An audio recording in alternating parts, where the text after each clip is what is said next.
Here is what Ross Dellinger wrote. The conference presidents recently examined the proposal that would distribute revenue differently to league members in a move to provide stability and preserve the membership of Florida State and Clemson. Nothing is imminent, and particulars of the deal remain mostly private, but the structure's ultimate goal is to resolve a dispute with the Tigers and Seminoles, both suing the conference in an attempt to exit the league. Dellinger goes on to say, details around the new revenue structure remain murky, but the leaders have reviewed a plan to create a separate pot of revenue to be divided based on media value metrics. This separate distribution would be specifically tied to a school's television viewership, like Diesel said a minute ago, viewership ratings for football and potentially basketball. Where this, I believe, became an issue for Clemson is when the Clemson Tigers Diesel won 2 national championships, right? And the ACC, the money that was received by the ACC didn't just go to Clemson, right? It had to be divvied up. And I want to credit David Hood for an exceptional article on tigernet.com. David joins us every Monday at 4:20. If you need a little bit more in depth on this, and we'll go through this and read and react in a minute, but David Hood wrote a tremendous article. It's on the very front page, tigernet.com. You can find it there. It's titled, The ACC, Clemson, and FSU Are Taking Increased Revenue Distribution. Is it enough? Instant reaction, Diesel, before we dive into the article by David Hood, do you feel like this is a good enough plan that the ACC would say yes? Well, again, I don't know why the ACC would say yes to this. Pay us more money and let us out early. I mean, this seems like it's a win-win for Clemson and Florida State and a lose-lose for the ACC and the other member institutions who are essentially riding Clemson and Florida State's financial coattails. Sure. You know, in basketball, Cole, you get paid based on units that you earn by making it into the NCAA basketball tournament, right? You make it into the round of 64, you get this unit, and this is how much you get paid for it. You make it to the round of 32, you get another unit, you get paid for it again. And again and again and again, the farther and farther you make it. But in football, most conferences, they take all the revenue that they make from all the bowl games that their teams play in, and then they divvy it up equally. That way, a team that plays in a bowl game gets the same money as a team that doesn't play in a bowl game. And I understand why that's unfair. You have the protection of, if you have a bad year, you're still going to get that couple $100,000 or a couple $1,000,000 because a couple of teams in your conference played in a bowl game. But if you're the one who's consistently out there earning for your conference, and then you're having to give that away to schools who are not doing a damn thing to earn for your conference, then I understand why you're upset about it. Now, I guess to play the devil's advocate side and disagree with what you said about the ACC not allowing this, would you not agree that while the ACC, when you look at this situation, you look at this discussion that was brought on by the presidents of the member schools, would you not say that the ACC, while it does seem like they're the ones that are going to have to be forking out a lot more cash, they need to hold on to Clemson and Florida State, even though this may not benefit them immediately in the long run, with Clemson having a road to the college football playoff every single season and almost betting your you-know-what that they're going to get revenue from college football playoff and the ACC because of the expanded playoff. Don't you feel like the ACC kind of needs to keep that in conference? What does the ACC get out of this? That's genuinely what I want to know. What does the ACC get out of this deal? And that's why I'm saying, if I'm Jim Phillips, and if I feel like, and we have heard nothing to the contrary on this yet to this point, if I still feel like I've got Florida State and Clemson by the short and curlies, I've got no reason to pay you more money other than to hope that 6 years down the road, and 2030 is the number that they put into this proposal, is to hope that 6 years down the road, you'll be happy and you won't leave us. Now, here's the interesting thing about that. 2030 is the same year that the Big 12 grant of rights ends. Sure. And anything could happen at that point, right? The Big 12 could invite Clemson and Florida State in. They could add another team in Florida. They can add a team in South Carolina. It makes sense for the Big 12. People have talked about the Big 12 when it comes to the ACC. And we haven't heard yet once from the ACC how they plan on generating more money for their member institutions. And that's the reason why Clemson and Florida State are pissed off and want out in the first place. Yeah. Is because they've watched the Big 10 and the SEC raise their per team payout year after year after year. And Jim Phillips has sat on his ass and not done a damn thing. So I want to note what David Hood had to bring up in this article about the ACC distribution of revenue compared to other conferences, because I think it is very interesting when you look at what the ACC does on a yearly basis compared to the SEC. David Hood points out a very good point, or brings up a very good point here. David says the payout of the ACC schools from the media rights deal is inferior to the SEC. We talked about that a minute ago, Diesel, and Big Ten, and puts the league schools at a competitive disadvantage due to the monetary discrepancy. Mm-hmm. For instance, during the 2022-2023 year, the ACC distributed an average of $44.8 million per school, while the SEC was around $7 million more per school. Big difference, right? We all know that the difference, or what the difference makes when it comes to the SEC versus the ACC. I do like what David said when he brings up, if the two schools are willing to listen to the ACC and vice versa, if the ACC is willing to listen to Clemson and Florida State and the other presidents who have sat around the table, sat around the conference room, and drummed this up. David says one would think that the restructured amounts would be significant enough, right, to make everybody happy, meaning it would have to bring the schools on an even playing field with the schools in the other conferences. So I guess, Diesel, from the standpoint of Clemson and Florida State, when you talk about them being happy, and I know you asked the question a minute ago about what makes the ACC win on this side of the deal, in terms of Clemson and Florida State, if they can stay in the ACC in the lawsuits and get the same amount that the other schools are making in different conferences, I agree with you. I don't know why the ACC would do it, but from the Clemson-Florida State standpoint, to me, it does make sense.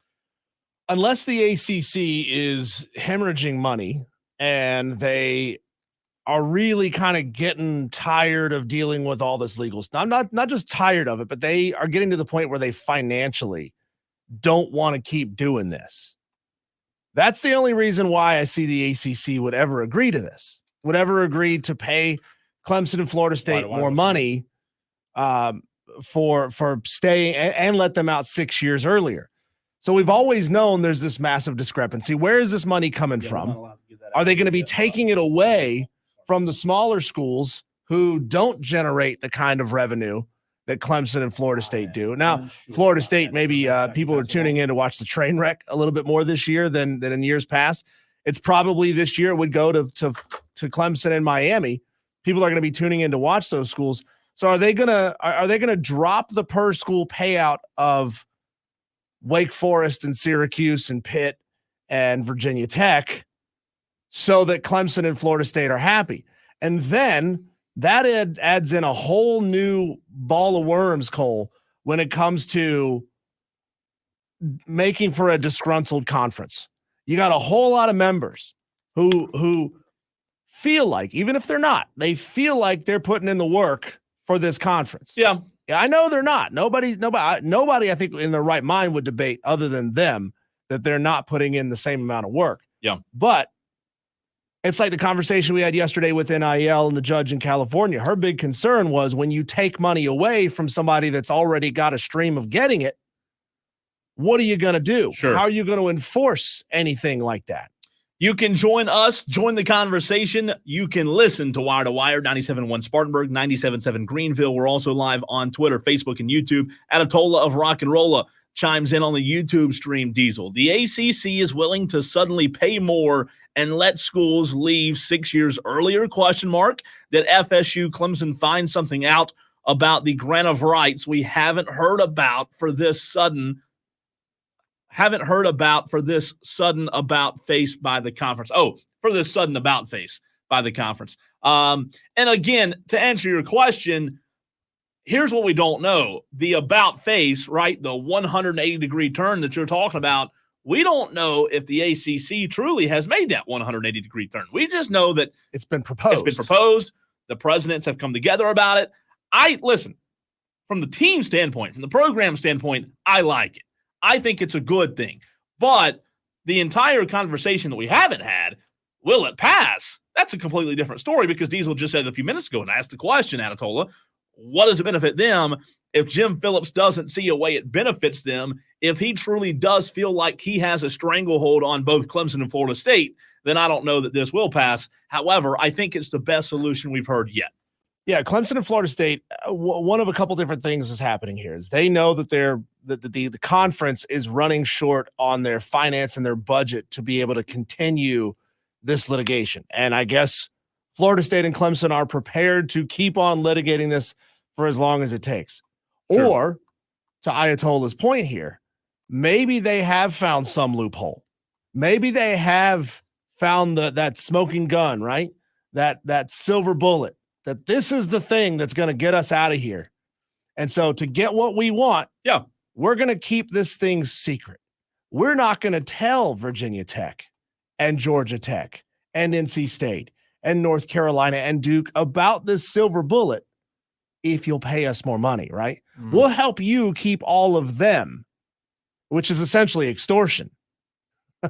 Have they figured something like that out? And when you talk about the other members of the conference, and I believe you were talking about it just a second ago when I was getting to the phones, I don't know that the other, I would love to be a fly on the wall in these conversations. I don't know what, Diesel, the other members of the conference bring in terms of value when you're having these conversations, when all the presidents are meeting. I would imagine that it goes very much like, okay, let's start the meeting. Okay, Clemson's president and Florida State's president, you sit here. Everybody else, you sit on this side of the table, right? We'll get to you if we need you. I don't know in terms of value what they bring to this proposal. I do understand why Clemson and Florida State are pushing for it. I just don't know in terms of value if they bring much. Well, as far as Clemson and Florida State are concerned, generally speaking, not this year. We know Florida State sucks. 0-3, lost to Memphis. Sure. Normally. They are Judge Smales, and they're looking across the table and saying the world needs ditch diggers too. We need teams to beat up on to boost our win-loss record every single year. I don't see why the ACC would agree to this. I mean, a shorter term, let us out 6 years early, and consider the fact, well, when did we find out that Texas and OU, when was it first announced that Texas and OU were going to be joining the SEC? And then how long did it actually take for them to join? That's a great point. It took them a while. And most of the time, I think even that one was expedited a little bit, right? Most of the time when you hear a school is interested in leaving their conference, you hear about it, and then a year later, the invitation is sent. This is when it used to happen the old-fashioned way, right? An invitation was sent. It took that school a while to consider it. Then they would say yes, and then it would take 2 to 3 years for them to actually start playing in that conference. So this was a long, drawn-out process. And now, 2030 is not that far away. It's 6 years from now, and that is not far. I know we're doing everything faster in conference realignment than we've ever done it before, and these decisions are getting made so much faster. But 6 years is not that far in the grand scheme of conference realignment. And it's not. And that's kind of my point from a Clemson standpoint, Diesel. They would be able to stay in the conference, not have to change conferences, maybe potentially twice in a matter of 6 to 8 to 10 years. Then if it does pass, if this proposal does pass with the ACC, not only are they able to stay put, but they're also able to have the grant of rights deal axed or shortened to whatever it's supposed to be or whatever they decide on, and they feel like they're making as much as the other big dogs in the Big 12 and the SEC. And they may be looking at it and saying, we're the only thing that's saving this conference from completely falling apart. Like, you have us. I think so. You have us for now, and we will acknowledge that you have us for now. But we're telling you flat out, 2036, when the opportunity arises, we're gone. Even if we don't have a conference to go to, we'll go independent. We're gone, and you lose everything. And I know we have to run, but David's last point, David Hood, who wrote this article on TigerNet.com, I thought was the best point, Diesel, talking about why it benefits Clemson to stay in the ACC.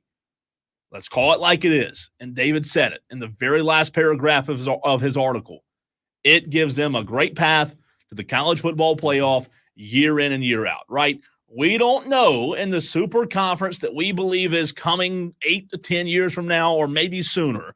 We don't know what that path to the college football playoff will look like year in and year out for Clemson. We do know right now it's pretty darn easy for Clemson to get there year in and year out. Well, it depends on how rock solid the contracts for the new 12-team college football playoff are.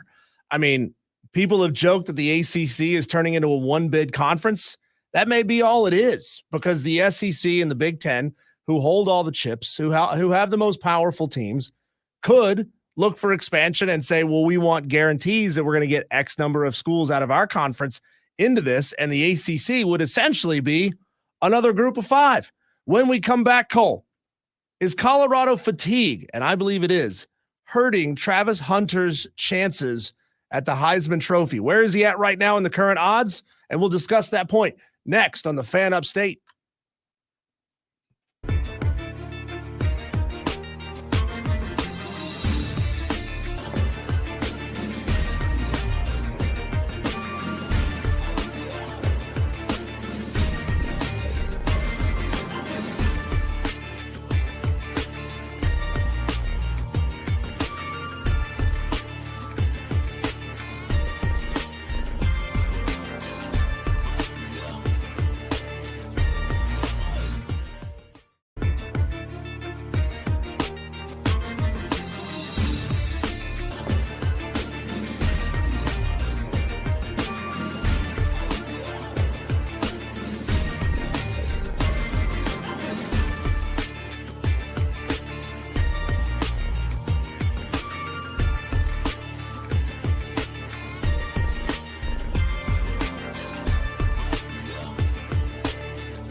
Cole, you're somebody who likes to throw a little scratch on the table every now and again.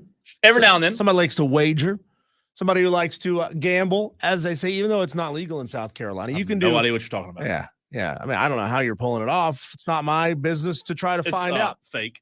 But it's just for fun. But as the Heisman Trophy story begins to start picking up a little bit of steam, right? We've got a couple of games under our belts. We've seen these guys go out and play. Yeah. We're starting to see odds for the Heisman Trophy adjust. And I beg the question, when we have a talent like we have in Travis Hunter at Colorado. Oh, I thought you were going DJ. Why is he as far down the Heisman Trophy odds list as he is?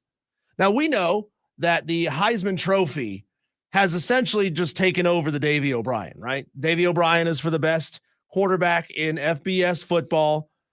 And if you look at the odds, Cole, you have to go all the way down to number 11 before you find a non-quarterback in the top list of players who have a chance to go out there and win the Heisman Trophy.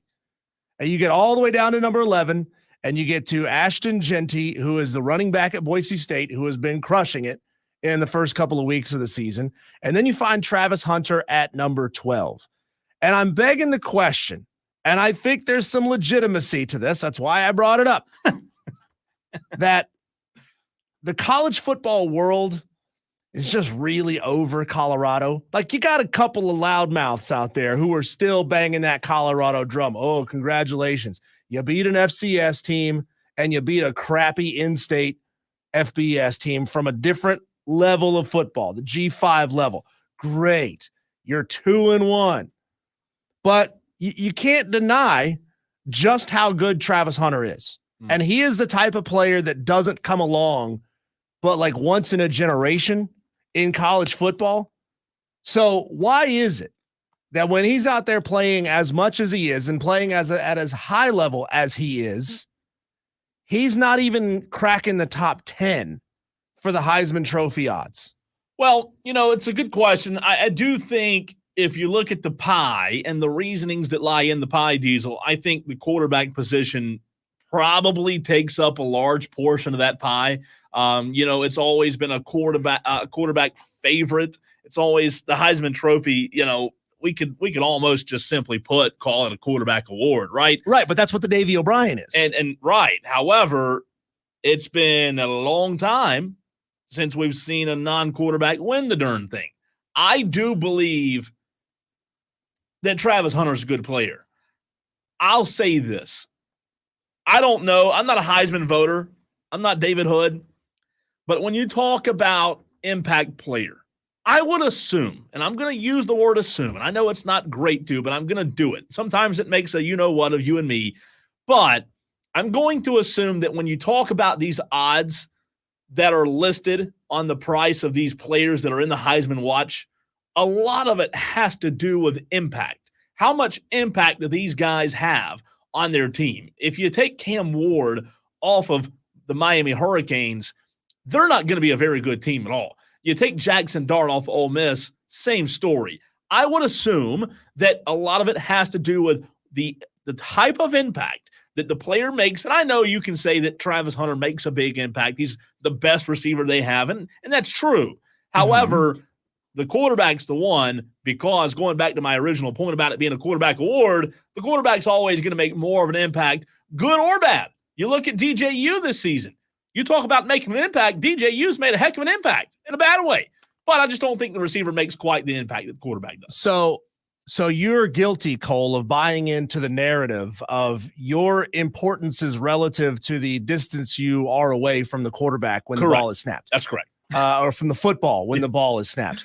So you're buying into that narrative that the quarterback, no matter what, is the most important player on the field at all times, in which case this is just the Davey O'Brien award. Yeah. This is not the Davey O'Brien. We have a Davey O'Brien for the best quarterback. The Heisman Trophy is supposed to be the most outstanding player in all of college football. And you look at these odds, Cole, you got I'm not necessarily arguing against any of these guys being deserving this point in the season of being in the top 10 of the Heisman Trophy odds. They're all very good players. I'm not arguing that. But you got Cam Ward at number 1, who's played nobody. You got Jackson Dart, who's played nobody. Jalen Milroe, at least his Alabama Crimson Tide have faced Wisconsin. Nico at Tennessee played nobody. Dylan Gabriel, his best performance was against a Group of 5 team. Carson Beck at Georgia has looked awful. Looked really good against Clemson also. Arch Manning's not even a starter. What the hell is Arch Manning doing at number 7 in the odds right now when he's not even a starter over a guy that plays 100+ snaps a game on both sides of the football? Like, have you ever heard the saying, we've lost the plot? We've lost the plot on what the Heisman Trophy is. And I would argue that you're right. I would just say it was lost a long time ago, right? I would say that but you're shouldn't right. we try to get it back? Shouldn't we try, instead of just buying into this as a quarterback award and it's always going to be a quarterback award? I mean, look at all the great running backs and wide receivers that have ever won the Heisman Trophy award before. And you're going to tell me that we'll never, ever, ever have another running back win the Heisman. Doesn't that feel wrong? Doesn't that feel wrong to you? It should, however, it don't. I'll tell you why. To Adatola's point on the YouTube stream, who brings up, if your team's not winning 10 games, you're not getting the award. That's true. Again, he says it, whether fair or not, just like he says, you're putting me in the same group of it may not be fair, but it is what it is. So to answer your question, yeah, it shouldn't be a quarterback award. However, if I'm a voter this year, I'll tell you this, Diesel, if I'm a voter this year, as good as Travis Hunter is, he's not in my top 3. He's not in my top 5 in terms of impactful players. Cam Ward, Jackson. Yeah, but how many games would they win? I understand Colorado sucks. Yeah. But how many, and they only won 4 games last year, how many would they have won if it was just Shadur and he didn't have Travis Hunter? Probably none. 1, 2, maybe. Okay. Yeah. So I'm saying, look, he's impactful, but he's not. My argument is the quarterback touches the football every single play. So, and the quarterback's the most impactful. And like when you go back and look at the list of the last 8 Heisman Trophy winners, Diesel, 7 of the last 8 have been quarterbacks, other than Devonta Smith, who was fantastic out of Alabama. You just it's hard for me to argue against past Heisman winners. So you've kind of, in a weird way, you've made my point for me, because you're applying this logic of, well, he plays on crappy Colorado, right? He plays on crappy Colorado, so he can't win the Heisman. Well, where does he rank when you actually look at the numbers among wide receivers and cornerbacks? He ranks second. I was going to say top 3. Second nationally in receptions. Second nationally in receiving touchdowns. 7th nationally in receiving yards. And he's a better cornerback than he is a wide receiver. People don't throw at Travis Hunter. He's got an interception, 2 pass breakups, and 11 tackles. I'm not saying those are massive numbers, but people don't throw at him. Quarterbacks don't throw at him. So he is as elite as it gets nationally when it comes to being a wide receiver. And he's equally as good as a cornerback, yet he's not even sniffing the top 10 in the Heisman odds. And I think some of that, and we would have to ask Brent Beard, our resident Heisman Trophy voter, or David Hood, and ask them, and this might be like an off the record thing. They probably couldn't tell us this live on the air, because then that would certainly taint the award. Like, are the Heisman Trophy voters, generally speaking, getting a little tired of Deion, getting a little tired of his antics, getting a little tired of talking about Colorado? Because you and I both know this is almost always who is a quarterback on a really good team that's playing in a power conference, who's also made the playoffs and probably going to the national championship game. Yeah. I mean, that is a Mount Doom height of a mountain that you got to climb to go be a Heisman Trophy winner. And I think it sucks. I mean, you want to devalue the Heisman Trophy, stack the deck so that everyone knows it's going to be a quarterback, probably coming out of the SEC or the Big Ten, probably playing at Oregon, Ohio State, Alabama, Georgia. Would you like it better, Diesel, if they did away? Okay, let's say let me give you this this proposal. Would you like it better if they said, okay, from the Heisman Trophy standpoint, we already have the Bill O'Brien Award, like you said, which is for quarterbacks, right? We're going to make the Heisman Trophy no quarterbacks. No quarterbacks allowed in the Heisman Trophy conversation. You don't want that. No, I don't want that. But you're saying that some instances I don't want think, only quarterbacks to win this thing. Yeah. And it's been 7 out of the last 8. Yeah. I just think that when you look at 7 of the last 8, Jaden Daniels, Caleb Williams, Bryce Young, Devonta Smith, Joe Burrow, Kyler Murray, I think those guys are such impact player guys, it's hard to argue against them. I'm not saying that it should always be quarterbacks. I'm not playing that side of the coin. However, if I'm a Heisman voter, I'm going to be in the guilty party that you're talking about because Travis Hunter's not going to be in my top 5. Maybe 6, maybe 7, but I'm talking about impact players who touch the ball every single snap. And that's my point. So we've only had a player even remotely like Travis Hunter in the last 20 years. Chris Gamble played at Ohio State. Maybe you remember the name. He was a two-way starter, and everybody thought he was absolutely amazing for being a two-way starter, right? Well, he only started at positions on both sides of the ball in 5 games while he was at Ohio State, in 2002, the season where he did this. He only tallied 100 snaps 3 times that season. Travis Hunter does that every single week. 129 snaps against North Dakota State, 126 against Nebraska, 123 snaps against Colorado State. I can't think of a way to be more impactful than that. And if you're telling me that that's not good enough because you're not the quarterback, like what do you want? Like, do you want Nico to go out there and play, nickel? So that it's ludicrous what we're talking about. The fact that Travis Hunter, and again, I'm not standing for Travis Hunter. I'm standing for having a position other than a quarterback have a damn shot to win this thing. It's completely ridiculous where we are with the Heisman Trophy Award.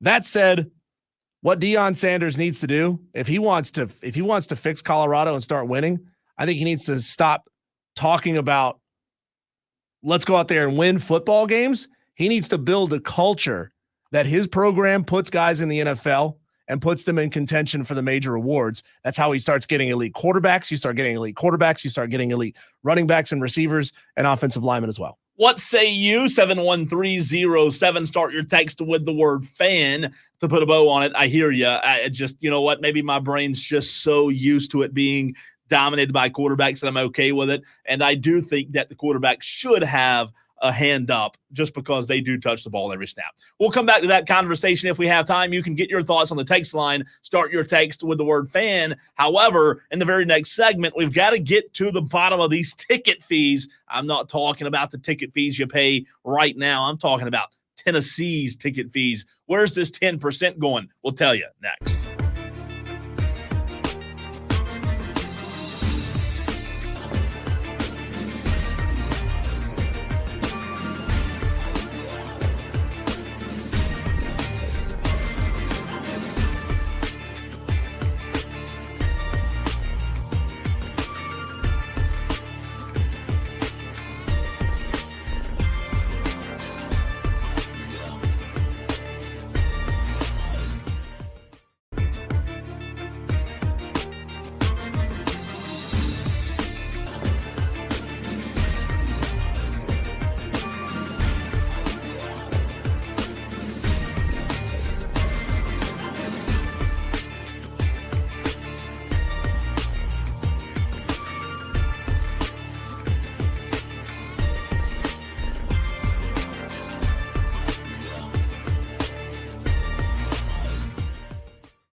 not start the Upset Picks Challenge until 4 p.m. Diesel did send you a text back to let you know, but you've got to wait 13 more minutes until the Upset Picks Challenge starts. Yeah, looking at you, Hog Dog and Noel. Yeah, Hog Dog and Noel. We have rules, and we enforce them. 4 p.m. Your picks will not count if they're sent in before 4 o'clock.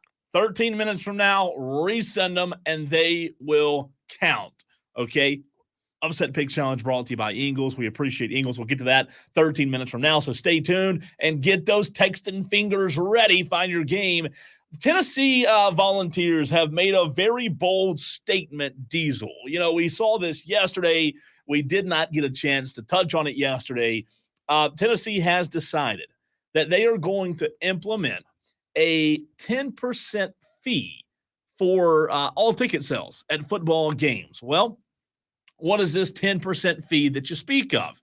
Tennessee has decided, look, to help the players who are already getting NIL, who are already getting paid, we're going to add this 10% talent fee that will be added to the cost of 2025 football season tickets in preparation for the arrival of revenue sharing with college athletes.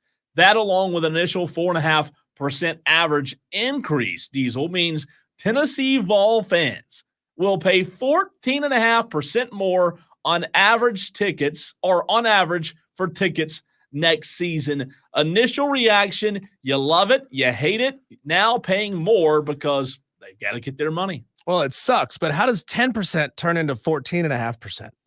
Well, it goes from 10%, the initial 4.5% average increase that was added to all of the tickets for season ticket holders just to begin with. Okay. So now they're talking about a 14.5 bump. Yeah, that sucks. It really sucks. I mean, I would love to see a school that is not selling out their season tickets or selling out their stadium week in and week out try something like this. I mean, could you imagine telling fans of Bowling Green or Eastern Michigan, hey, guess what, guys? We're going to add 10% to your season ticket costs, which, if you don't know, they don't sell a whole lot of tickets there, especially because they play a lot of games on like Tuesdays and Wednesdays. I mean, this is taking advantage of your most loyal fans who you know will spend whatever it costs. You set the price, whatever you want it to be, and they will spend it to get into your stadium. I think this sucks, because for the longest time, schools would justify increasing ticket costs by saying, hey, we're adding amenities to the stadium, right? We're adding more concessions. We're adding more this. We're having this special, cooling lounge because it gets really hot here. Yeah. Or we're adding more Wi-Fi. We're doing all these upgrades to the stadium and we're passing the cost along to you, which is justifiable. But there's a lot of fans out there who don't want to see players get paid NIL for whatever reason. But those people now don't have a choice. You don't have a choice. If you want to come see your favorite team play, you are going to be paying these players. You have no other option in it. So athletic director at Tennessee, Danny White, sent out a video, 4.5-minute video to all of the passionate Tennessee Volunteer fans. Part of his message, he wanted to let Vol fans know, Diesel, that part of an extensive plan to continue our dominance in college athletics and build something like we've never seen before. What dominance? You're at Tennessee. Well, that's a valid point. Not Pat Summit days anymore. They are pushing, they are preaching, Tennessee is, that this ticket fee, this talent fee of 10% will help the players get what they need and help Tennessee, the program, the university, everybody involved reach an all new level of success. So you know what? If you pay the 10%, it may hurt at the beginning, but you're going to be pulling for a team that wins and wins big. So here's what's interesting to me. Are they basing it as a 10% bump on what you were previously paying for your ticket? Because, for example, a 20th row, 50-yard line season ticket is far more expensive than a nosebleed up in the top. You can get a season ticket up there. As a matter of fact, I looked it up. What is the cheapest season ticket you can get at Tennessee? Well, that's in the what they call the family section, upper deck, that's brutal up there. $453 I've sat there. It's awful. for a season ticket. I can imagine that season tickets down on the 20th row at the 50-yard line ain't $453. So are you adding 10% to the $2,000? Yeah. Or is it a flat fee where every ticket sold is getting a $10 ticket fee? You would assume $10 a flat talent fee, fee, right?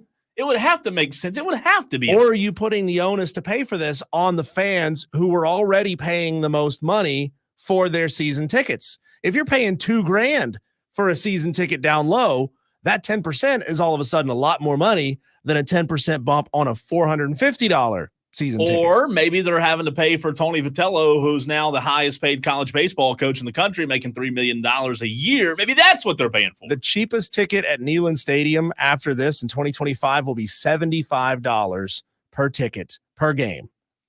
Upper deck. Unbelievable. When we come back, it is time.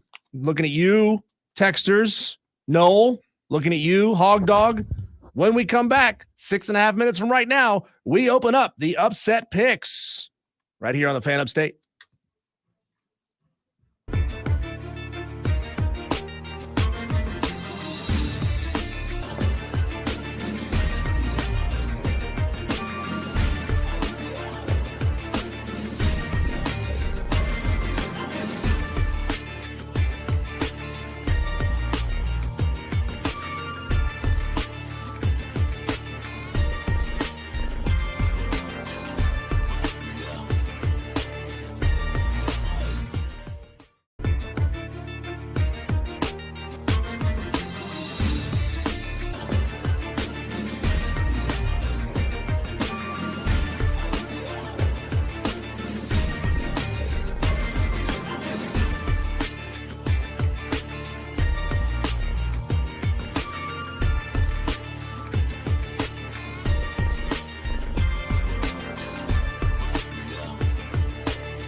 It is time for the challenge that is sweeping the upstate. The Ingles Upset Picks Challenge here on the Fan Upstate Wire to Wire. He's Cole Bryson. I'm Diesel. It is official. It's like a shotgun start at a golf tournament. It's time to start getting your picks in. 71307. Start your text with keyword fan. Give us your name, give us your game, and give us your spread. We got to have those three things. If we don't have those three things, it is an invalid pick. We're not going to go search for lines for you. We're not going to check back on the number and say, oh, that's actually so-and-so who's texting in. They didn't put their name on it. Nah, bro, that's not how this works. You got to get your name, your game, and your spread. Now, if you're just tuning in, if you've just found the Fan Upstate and Wire to Wire with Diesel and Cole Bryson, you might be asking yourself, what is this? What is this Upset Picks Challenge? Well, I'm glad you asked, fictional texter. It's made it very, very simple how this contest, how this challenge works. You are tasked with picking a betting underdog who you think will get the outright upset in a college football game this weekend. You could pick a lot of different games, right? You could pick, the 3-point games, the 2.5-point games, like the Florida State. How is Florida State still a favorite? I mean, they're 0-3. Yeah, they suck. And they're favored over whoever it is they're playing this weekend. Cal, which is just ludicrous, right? You can't favor an 0-3 team over anybody at this point. But you can pick that game if you want to. If you think Cal will upset Florida State, make them go 0-4, then text it in. Say, hey, this is Johnny. I think Cal plus 2.5 is going to upset Florida State. Or you can go big, right, with the big ones. I think Marshall is like 40-point dogs on the road at Ohio State.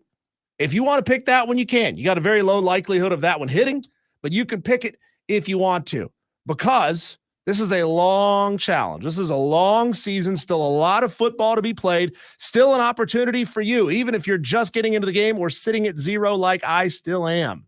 There's still a chance. To climb the leaderboard and get into the top 10 of this challenge. You can do it.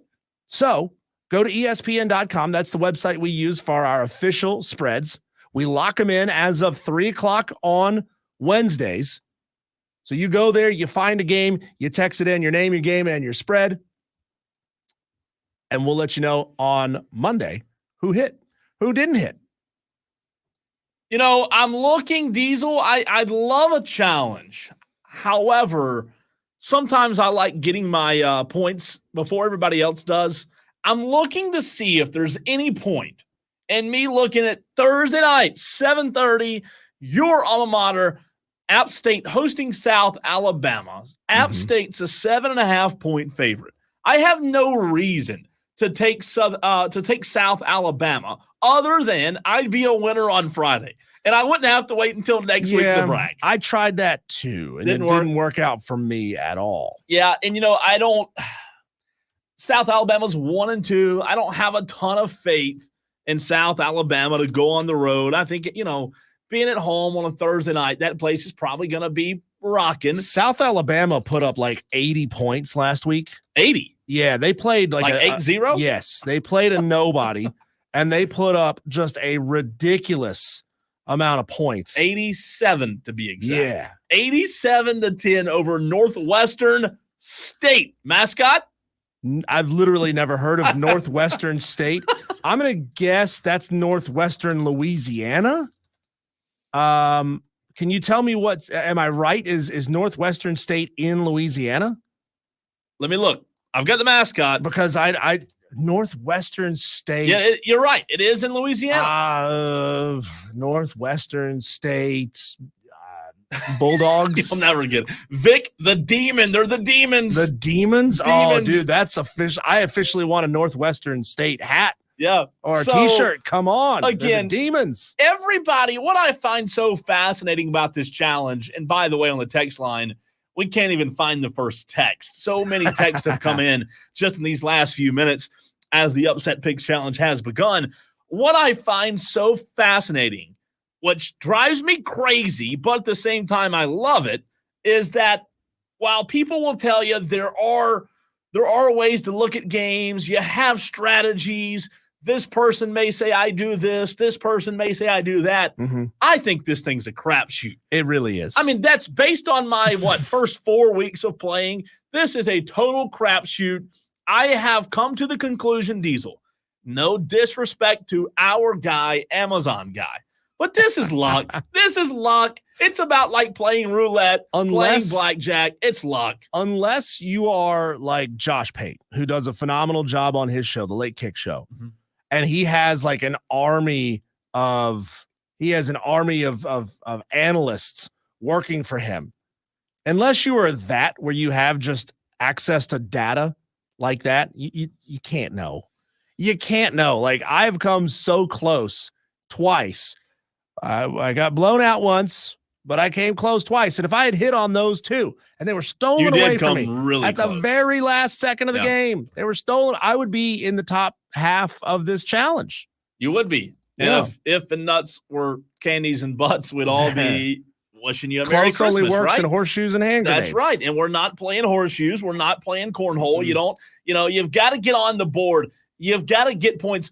I tell you what, man, there are a ton of entries coming in, and I'm going to be very frank with you. I may look at our entries from our Tolos and kind of lean that way. As of right now, 4:07 p.m., I have not made my upset pick. Really? I have not done it. I did it early last week, kind of on the spur, didn't put much thought into it. I took South Carolina the week before, and, it didn't work for me. That strategy just didn't work for me last week. Have you made yours? I have. Ooh. I have made mine. Before we get to my upset pick, we have our daily Dewey. Is Dewey calling in to make his upset challenge pick, or is he just calling in to tell us we suck and we should be fired?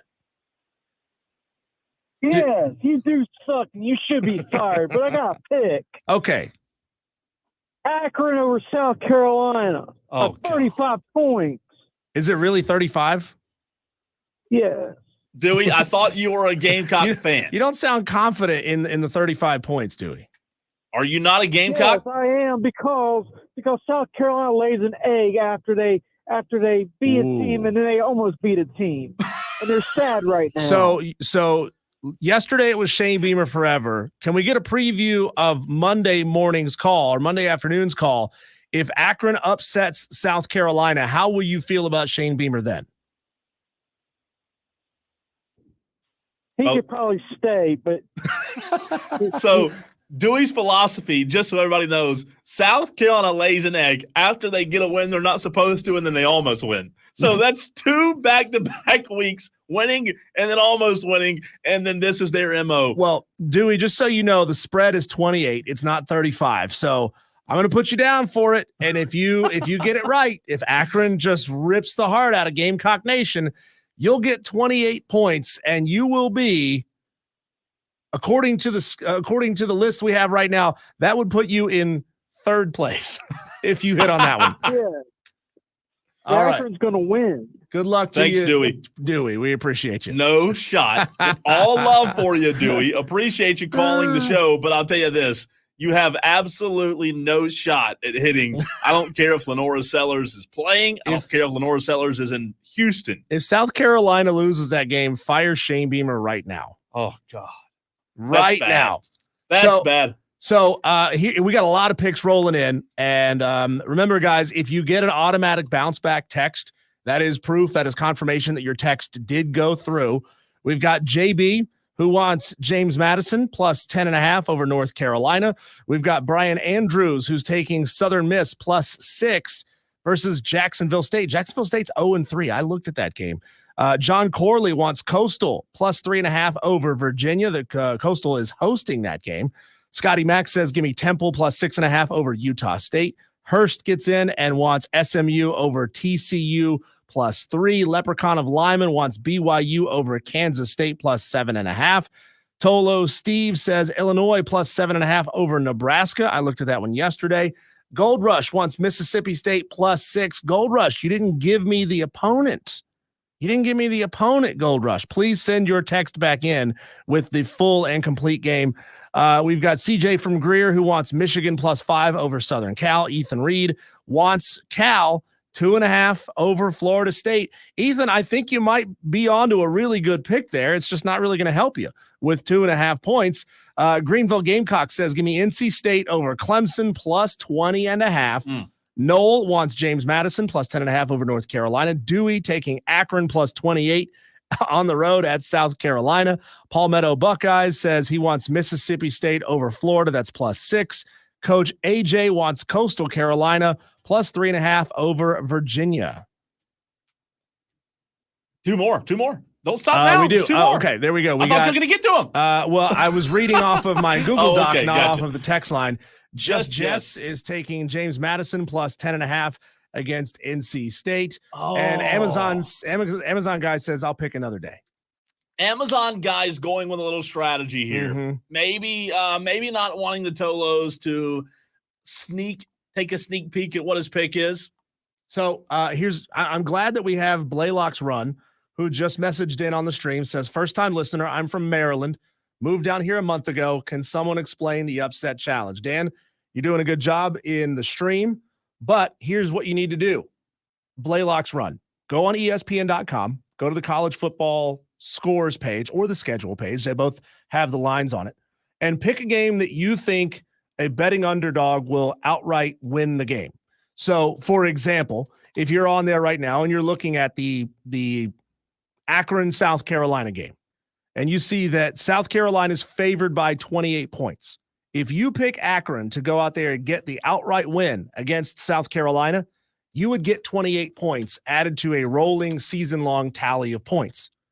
Now, how we get you to come back week in and week out is we set it up so that if you get a pick wrong next week, you lose a point. If you don't come back to pick at all, you lose 2 points. So we got to get you back here week in and week out in this challenge. And the strategy is different for everybody, as Cole was just talking about. Some people like to pick those 3, 5, 7 point upsets, which seem more likely that those are going to happen. But you also have to stack up a lot more of those to do well in this challenge against your fellow Tolos. Yep. Or you can take the big time upsets like Akron over South Carolina, but the chances of those hitting are pretty low. It's not to say that's impossible, but they're pretty low. I have not seen a lot of votes in yet or a lot of picks for Stanford-Syracuse. Stanford-Syracuse, not the biggest point spread in the world, 8.5 as of right now. I don't know if that's what it was locked in at 3 p.m., but this game's a tough matchup, I believe, to pick. I'll say this. I'm leaning Syracuse-Stanford, and this is not my most confident pick. Stanford's 1-1, Syracuse is 2-0. Mm-hmm. But Syracuse comes into this game scoring over 34 points per game. They've done a lot of damage through the air. The Stanford Cardinal, not Cardinals, right, mm-hmm. have done an above average run against, or an above average job against the run this season. They've looked bad against the pass. You would think this plays into Syracuse being able to win the game. However, that's one game I'm looking at. I have not made my pick yet. I do want to hear yours, as I have about 3 to 4 that I would say are in my finalist of picks. I just haven't decided quite yet. Stanford, Syracuse is on my list. Okay. I like that one. Both teams are scoring a lot of points, but Syracuse is playing awful defense. Stanford is playing okay defense this year. I looked at Michigan State plus 6.5 at Boston College. Boston College can hang with the big dogs. I mean, they looked really good against Missouri last week. And Michigan State's quarterback, Aiden Childs, is a little bit interception happy. He's got 4 touchdowns and 4 interceptions on the season. So he's 1-to-1 on touchdown. That's not a good ratio. I looked at Kansas State plus 6.5 Kansas State at BYU plus 6.5. But BYU in their one power conference game this year can't score against teams that have solid defenses. I am going with Memphis for the letdown at Navy. Yeah. Navy plus 9.5. Navy is playing excellent defense this year. They've given up, I think, 11 points in one game, 12 points in another game, and they've scored 38 and 49 in those 2 games. Navy plays sneaky good defense. So I'm thinking Memphis, coming off of that win against Florida State, is feeling themselves, and they go down. I don't hate that one. I'll tell you why I'm not going to pick it. I love Seth Hennigan. I think Seth Hennigan's one of the most underrated quarterbacks in the country. I do I do understand the point that Navy's a sneaky good team. However, I have a lot of faith in Memphis right now. I have a lot of belief in them. I'm not going to pick that one. It would surprise me if Navy comes out on top. I have seen this one come in on the text line, and we're going to take a break in a minute because we have Kelley Ford of K Ford Ratings joining us in the very next segment. However, I have seen USC and Michigan talking about Southern Cal, the real USC. I've seen that one come across the text line several times. That one probably right now is in my top 3. Southern Cal right now is favored by 5 points over Michigan. Michigan being at home, man, that just matters. As much as I like Miller Moss and as good as USC is this year, Michigan being at home, I still believe, even though they do have one loss on the season, I believe that will make a big difference. That's going to be a tough one not to pick, but I'm not going to give my pick in this segment. I'm going to have to come back to you. Oh, you leaving us in suspense. A texter asks, and we have just a second here, texter, for you. He asks, what are the updated standings for the challenge, where you can find the full list of everyone who has scored in this challenge so far on the Fan Upstate's Twitter. That's at the Fan Upstate. But as of right now, we'll roll you through the first couple. Amazon Guy has 34.5 points. Josh Pate from the Late Kick Show has 32.5. In third place, we've got JT and Greer and Twisted Whisker tied with 22.5. Coach AJ has 19.5. He's in fifth place. In sixth, you got John Dog and Mike Main, both with 18.5 points. In eighth place, Ty Duncan 864, 17.5 points. In ninth place, Buckeye Brian with 16. Tied for 10th, you got Sparty Party 12 and Brandon and Spartanburg with 15.5. Jake Crane of the Crane and Company Show has 15. Fred Savage and Noel in 13th place. Both of them have 14 points. And in 15th place, we've got Sheezy with 13.5. And, I would imagine that Mississippi State and Florida will continue to be texted in a good bit. I know Gold Rush took that one. I know that Florida's bad. However, Mississippi State's also bad. So Gold Rush, I looked at that game, but these are two bad teams. I know somebody has to win. I just don't know that I have more faith in the Bulldogs than I do right now in the Gators. I did look at it, though, but I'll tell you this. As of right now, total transparency, I have not made my pick. I will make it, and I will give it to you either today or tomorrow or Friday. Wesley Roberts, hope you texted that in on the text line. I see you on Facebook. Make sure you get it in on the text line. We'll talk to Kelley Ford of K Ford Ratings next.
The Upset Picks Challenge continues, not just today, but tomorrow and Friday during showtime. You can get your text in 71307. Start your text with the word fan. You know, on Wednesdays at 4:20, we talk to Kelley Ford of K Ford Ratings. If you have a question for him, use the same text line. Keyword fan, get it in right now if you want to know what Kelley Ford is thinking when it pertains to your team. Kelley, thanks for joining us as always. We did see in the AP poll this week, Texas jump Alabama. I don't know what the committee was thinking there. I'm not on the committee. I would assume it's a very thin line that separates the two schools, Alabama and Texas. But when you talk about K Ford ratings, how much of a separation do you have between the Crimson Tide and the Longhorns? Yeah, guys, thanks for having me. As always, I appreciate it. And I'll be honest, I really don't even look at the AP poll. Like, I don't know who they have ranked where, why, any of that. To me, the AP poll does not carry a lot of weight. I don't even think voters know, especially early in the season, what are we voting on? Are we voting on, who we think the best teams are, who has the best resume, who we project to have the best resume at the end of the year? I really don't know.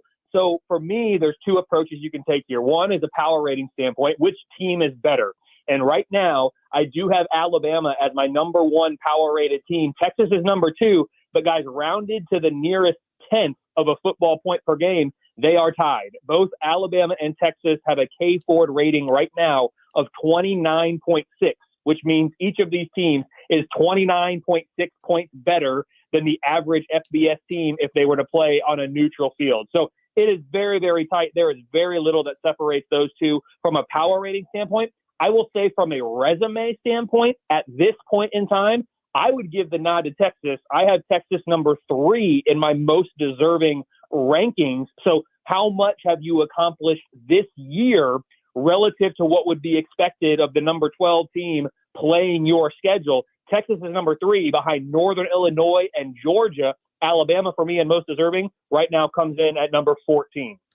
Kelley, from a couple of teams who have impressed to now a team that has depressed its entire fan base, Florida State, still at number 37 in your power rankings, 1 spot behind Memphis, 2 spots ahead of Georgia Tech, both teams that they have lost to. We went back and forth on Texas being in the top 10 a couple of years ago, and I know your ratings are predictive, not resume-based, but what do your numbers see in Florida State, despite the repugnant performances that we've seen thus far, that still has them rated in the top 40? So I'm glad you asked the question, because you're right. For those that have been listening for a couple of years, it was 2 or 3 years ago now, that late in the year, week 11, 12, 13, my model and many others out there had Texas as a top 10 power rated team, despite at the time 3 or 4 regular season losses. So that's a different case. Texas late in the year, a couple of years ago, from a power rating standpoint, than Florida State right now after 3 games being 0-3. I will tell you that Florida State is only power rated when, what'd you say? I'm looking it up here, number 37 right now. The only reason Florida State is number 37 is because they were number 12 for me in the power ratings to come into the year, and we still have a significant amount of preseason weight assigned to your rating. We can't phase it out fast enough, it seems like, for Florida State. So I will say right now confidently that unless Florida State turns it around and starts performing at a much higher level than they have through their first 3 games, they will continue to plummet in the power ratings. If we removed the preseason weight, the preseason component for this Florida State team is a team that's looking like they're in the 60s or the 70s in the power ratings, certainly not in the top 40. I will also say for Florida State, they are my number 1 biggest underachiever to this point. We expected them to have, more than 2.5 wins at this point of the season. They currently have 0. They have also been downgraded already almost 10 points in the model. That's a massive amount for just 3 games in. They've been downgraded 10 points. It's the second most that any team has been downgraded this year in FBS. So certainly Florida State needs to turn it around. Their fan base at this point has probably given up on the season and the goals that they've had. And a lot of pieces I'd say, hey, it's too early to give it up. They're 0-3, but we haven't started conference play. No, we've started conference play. They're 0-2 in the ACC. The season that Florida State fans were expecting, it's not there. It is a lost cause, and I don't say that lightly after just 3 games. Kelley, we had a barn burner in Columbia on Saturday here in Gamecock country. JB, one of our Tolos, wants to know, putting you on the spot here, if you can tell the percentage of chance the Gamecocks have of winning 8 games this season despite the loss to LSU. Absolutely. So this is something I can do with any team every single Monday when the numbers get updated. If I look at the South Carolina team projection tab, which is on the website, k4ratings.com, right now the model is suggesting there is a 13% chance that South Carolina reaches at least 8 regular season wins. So a 13% chance. If we look at their schedule, I've got them as a big favorite, of course, this weekend against Akron, a comfortable favorite at Vanderbilt in week 11 and at home against FCS Wofford in week 13. Outside of that, right now, the Gamecocks are projecting as underdogs in each of their remaining games, but Texas A&M at home and Missouri at home, 2 teams power rated inside the top 16. Both of those right now are projecting as 1-score games. So certainly there's still a path for South Carolina to have a good year, even after what ended up being a disappointing loss. Man, they did play pretty darn well against LSU. I've got a 74% chance to go bowling, a 13% chance to reach at least 8 wins. His website, kfordratings.com, is your college football cheat sheet. Kelley, how do your ratings look at, or what does it say about teams coming off a bye? And how do you factor in injuries into your model? I'm looking at, NC State, who's got Grayson McCall injured and won't play this week against Clemson. So these are 2 really important questions. Let's answer the first one first. Coming off of a bye, coming off of an off week, my model does not capture, that's what I call a scheduling dynamic. That's one of the things my model does not capture. So when you're a team that's had additional rest compared to your opponent, certainly as a viewer, as a fan, as a bettor, you're going to account for that and make manual adjustments. The model at this stage does not make that adjustment. That is on my future wish list of things to add into the model. So that's that answer. I do think it's important. I do think that data will show us that if you have more time to prepare than your opponent, you're going to perform better than expected relative to what the model would expect with a equal rest time and equal prep time. With regard to the injuries, if it's a quarterback, you talk about Grayson McCall. If it's a quarterback, I can and do go into the model and manually make an adjustment. Really, any other position at this stage, because I'm doing it for 134 teams and it's a side hobby, it's not my main gig, right? I don't usually make the manual adjustments for injuries except for these extreme cases. Now, injuries do then get implicitly accounted for because the model will say, wow, that NC State offense did not look as good as we thought. Something's going on there if I didn't make an adjustment for an injury to a McCall or somebody like that. And so week over week, it's going to adjust the expectation to the point where if a player misses a significant amount of time, the model is already accounted for. Well, not this player being missing, but this player not playing very well, let's say. And so it's made that adjustment. So quarterbacks, I can manually adjust. Every other position, it gets implicitly factored in over the course of the injury. Kelley Ford of K Ford Ratings joining us right here on the Fan Upstate as he does on Wednesdays at 4:20. Kelley, we know, I said it a minute ago, we're in Gamecock country, but if I don't correct myself, I'll get scolded. We're also in Tiger country as well. Clemson now, one of the favorites in the ACC. When you look at your projected ACC standings, boy, you talk about thin. You talk about close. Miami and Clemson right there neck and neck. What separates the 2? Yeah, right now they are neck and neck. And if you look at it from a power rating standpoint, I've got Miami at number 8 in the country, and I have Clemson at number 12. If I go to their team sheets, for Clemson, I'll start with the hometown team. I've got them in the top 20 on offense, top 25 on defense. The separator is probably right now in my model, the Miami offense, which I have as a top 10 unit. The defense is also good, coming in at number 16. So for me, it's probably the Miami offense that has been, if I had to pick one unit that separates these 2 teams, it would be that one. It is notable, though, that Clemson does not play Miami.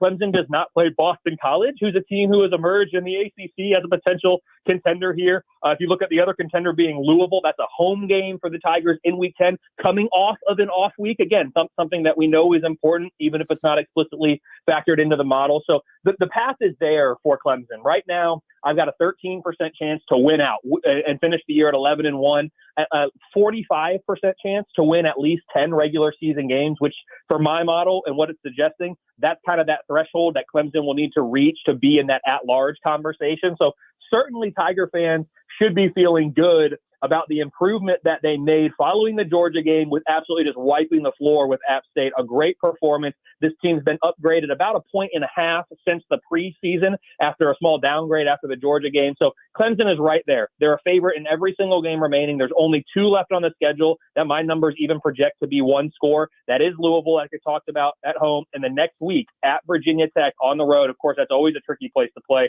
So those are the 2 games to keep an eye on if you're a Clemson fan. If you can avoid stubbing your toe elsewhere, though, I really like this team's chances to at least make it to Charlotte and be in contention for that AQ, but maybe even get one of those coveted at-large spots in the CFP. At K Ford Ratings on Twitter, we appreciate Kelley Ford joining us here on the Fan Upstate. Artolo JD brings up a really good point that your model can put teams from years past against teams from this year.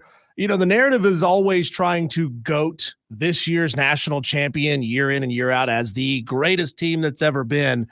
Does your model find that to be true, that the best teams are getting better? Or how does it see the last few champs power rated against each other? Yeah, that's a good question. So I'm pulling it up right now because this is not something that I keep published on the website. So certainly, though, I can bring it up and talk through this. If we want to talk about some of the best teams ever in college football, since I'm talking to, a Clemson market here, that 2018 Clemson team for me is probably the best team, or at least one of the best teams of all time playing college football at the highest level. Right now, I have them number 2 in my historical power ratings, only behind 1971 Nebraska. So many people would argue that's really not the modern era. But if I'm looking, at the top power rated teams in recent years, there has been a separation, as I've got the spreadsheet up now in front of me.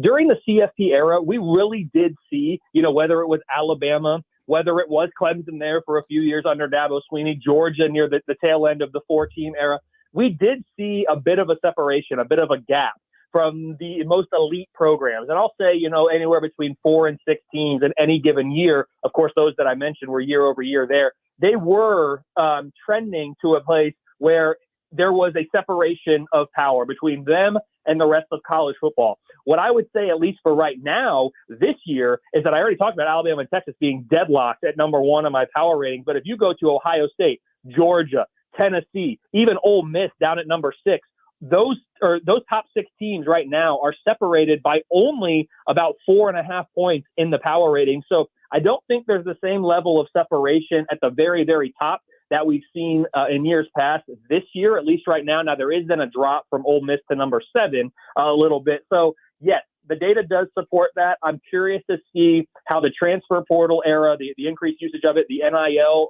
factor now, and the COVID year still hanging in there, all these changes that are happening, does that reset and kind of balance the powers at the top, or does it allow them to further break away? I think it's too early to say, but this year in particular, we have a grouping of teams that are all very equally power rated, which makes for a fun race.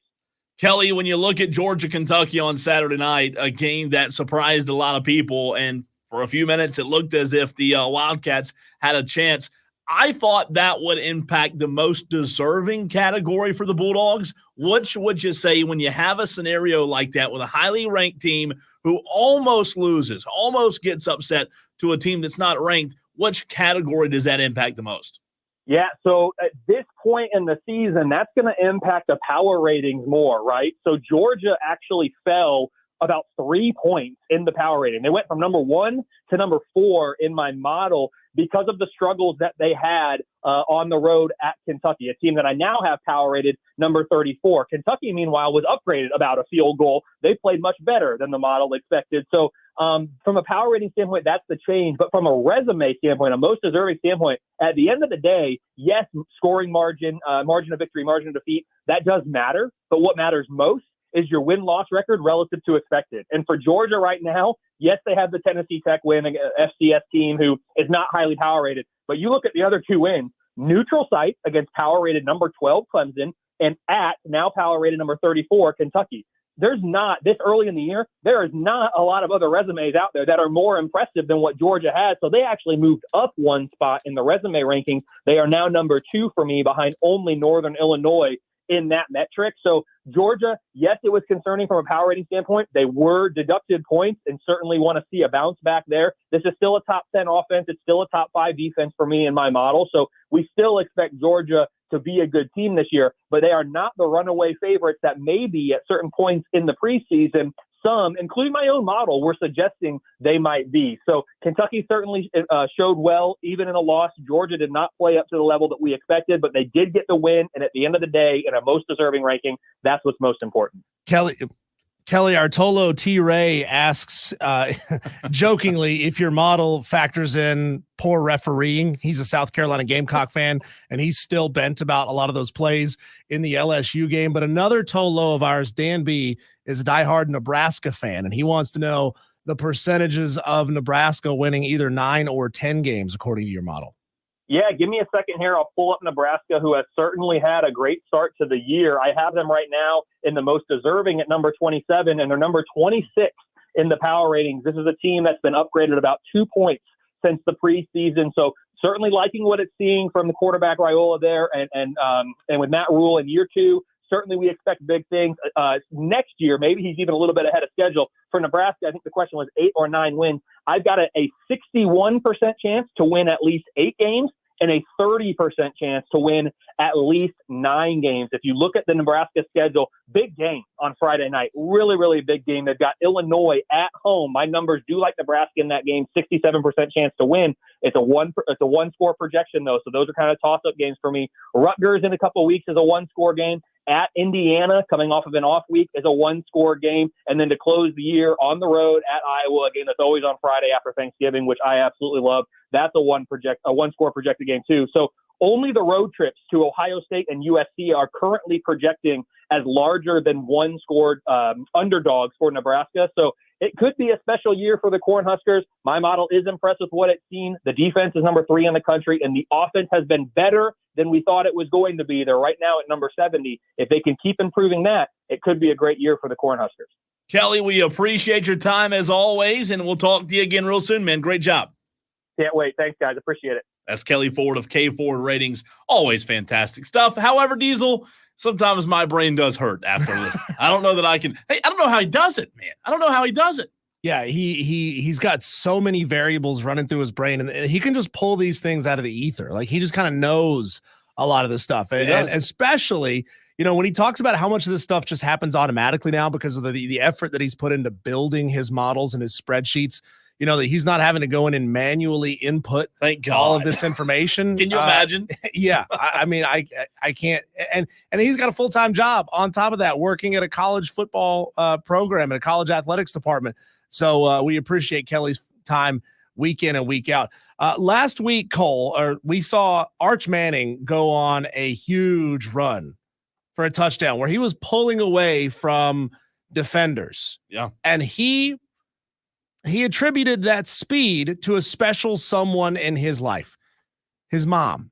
And now we know that we have a couple of Tolos in our audience who have achieved great athletic things. I want to know, do we have any Tolos in our audience whose moms have achieved great athletic things? This is a chance for you Tolos to brag on mama. What's the most impressive thing your mom ever did athletically? That's next on the Fan Upstate.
You hear that, Tolos? You hear what Voice Over Me just said? Praise and bragging rights for a year if you win the Upset Picks Challenge. We had a Tolo hit us up at 71307. Started his text with keyword fan a couple of minutes ago while we were on the line with Kelley Ford and asked the question, what is Ingles putting in the pot? What kind of prize is Ingles throwing at us this year? Well, there's no prize, Texter. There's no prize for the Upset Picks Challenge brought to you by Ingles. You get the satisfaction of being the best Tolo at picking the upsets. And hey, maybe you got a career in handicapping out of it. I don't know. Anything could happen. Well, it's Wire to Wire with Diesel and Cole Bryson. Texas fans, they thought they had a good one on their hands with Arch Manning. And then it turned out last week, as Arch Manning got the playing time for Texas, they were right. Arch Manning had himself a hell of a day, a hell of a debut as a Texas Longhorn, going for a 67-yard touchdown run, which is just absolutely phenomenal. You know that Texas fans are thinking, ooh, yeah, we really like this Quinn Ewers guy, but we got Arch Manning right behind him, and we're feeling good about Arch Manning right behind him. And when asked where those wheels came from, because when you look up and down the Manning family tree, bunch of slow pokes, right? Peyton was slow. Eli was slow. Arch was slow. Archie was slow. Arch, he's quick. So he said flat out, I got my speed from my mama. All my speed came from mom. And, we got a lot of Tolos on this show who have a history as athletes. We've got former high school athletes in the audience. We've got former college athletes in the audience. As a matter of fact, we had somebody text in earlier this week, Cole, who said he was a former Major League Baseball player. So we got talent right here in the upstate and in our Tolo listening audience. And I don't wonder, do any of our Tolos have athletic mamas like Arch Manning's mom, who maybe passed down some of that talent and athleticism to you? So when you talk about the speed, I'll do you one even better, Diesel. The 67-yard touchdown score that Arch had that you referenced, right? A very good run. Here's what's fascinating as the texters get in 71307. What if I told you that run that Arch Manning had, Diesel, topped out at 20.7 miles an hour, which was faster than a 80-yard touchdown score in week 1 against the Dolphins by Tyreek Hill. Wow. So now Arch Manning, I can say, is faster than Tyreek Hill. Did you ever think I would say those words on the radio? Arch Manning's faster than Tyreek Hill. How do they calculate that? Is that the distance traveled and the amount of time it took? So like an average speed over the distance that you traveled, or is it max speed?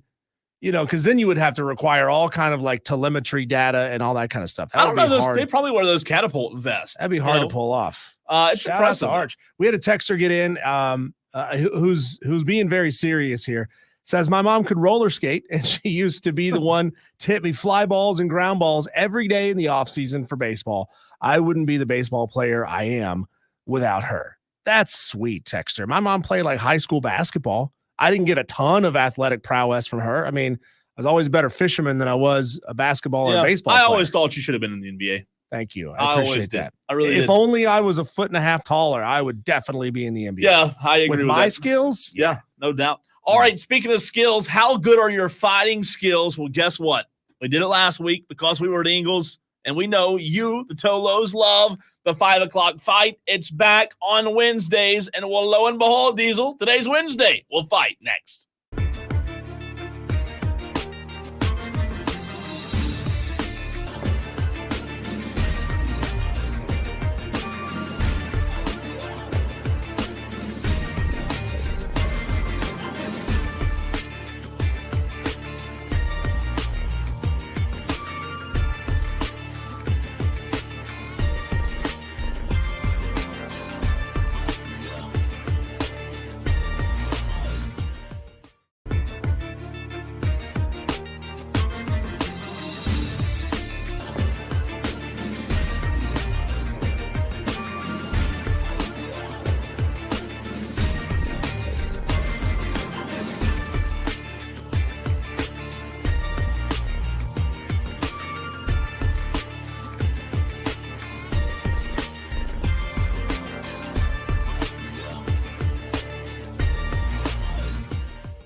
Tolos, it's time to get in the game. And no, I don't mean the new EA Sports 25. I'm not asking you to spend $800. I'm asking you to get your phones out, get ready to vote, because you have a chance to say who wins and who loses. During football season, we've shaken it up a bit. We have Overreaction Monday. On Tuesdays, we have the Tolo Takeover, which, by the way, was just fantastic yesterday, Diesel, maybe an all-timer. And then Wednesdays. What's today's Wednesday? If you didn't know, if you just woke up, we're doing the 5 o'clock fight. That way Melissa can be involved, and that way you Tolos can still decide who wins and who loses. I love the 5 o'clock Diesel, the 5 o'clock fight, rather. I know you do as well. Let's get right into it. It's an all-out slugfest, and nobody's leaving unscathed. 3 topics, 1 winner. It's the 5 o'clock fight on Wire to Wire with Diesel and Cole Bryson on the Fan Upstate. So, it's been a few days, it's been a week since we've done the 5 o'clock fight. We know that we have a lot of new Tolos each and every day during football season. So I'll explain how this works for you. If you just tuned into the show, maybe you just found us in the last few days, the 5 o'clock fight. There are 3 rounds. Diesel and I must disagree on every single round, and we leave it up to you, the Tolos, to let us know who wins each round. You can text the show 71307. Start your text with keyword fan. Also, we're live on Twitter, Facebook, and YouTube. You can watch Wire to Wire, vote in the stream as well. They're chopping it up in the stream right now. Let's get right into it with round 1.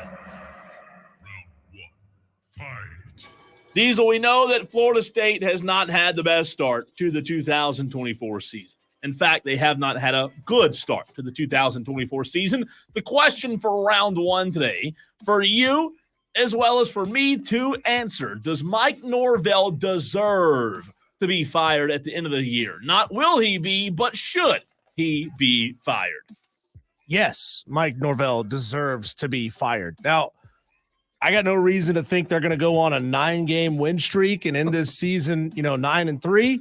I don't see that as a possibility for this team. They're going to mess up and win a game or 2 against some Sisters of the Poor bereft program that they have no business even sharing the same field with. But this is not going to be a good year. It's going to continue to spiral for Mike Norvell. It's just, remember, we had the audio yesterday of a fire alarm going off during Mike Norvell's press conference. It's just that kind of year where anything and everything that could go wrong has and will go wrong. Look, you got to have a guy at Florida State who can build some semblance of a culture.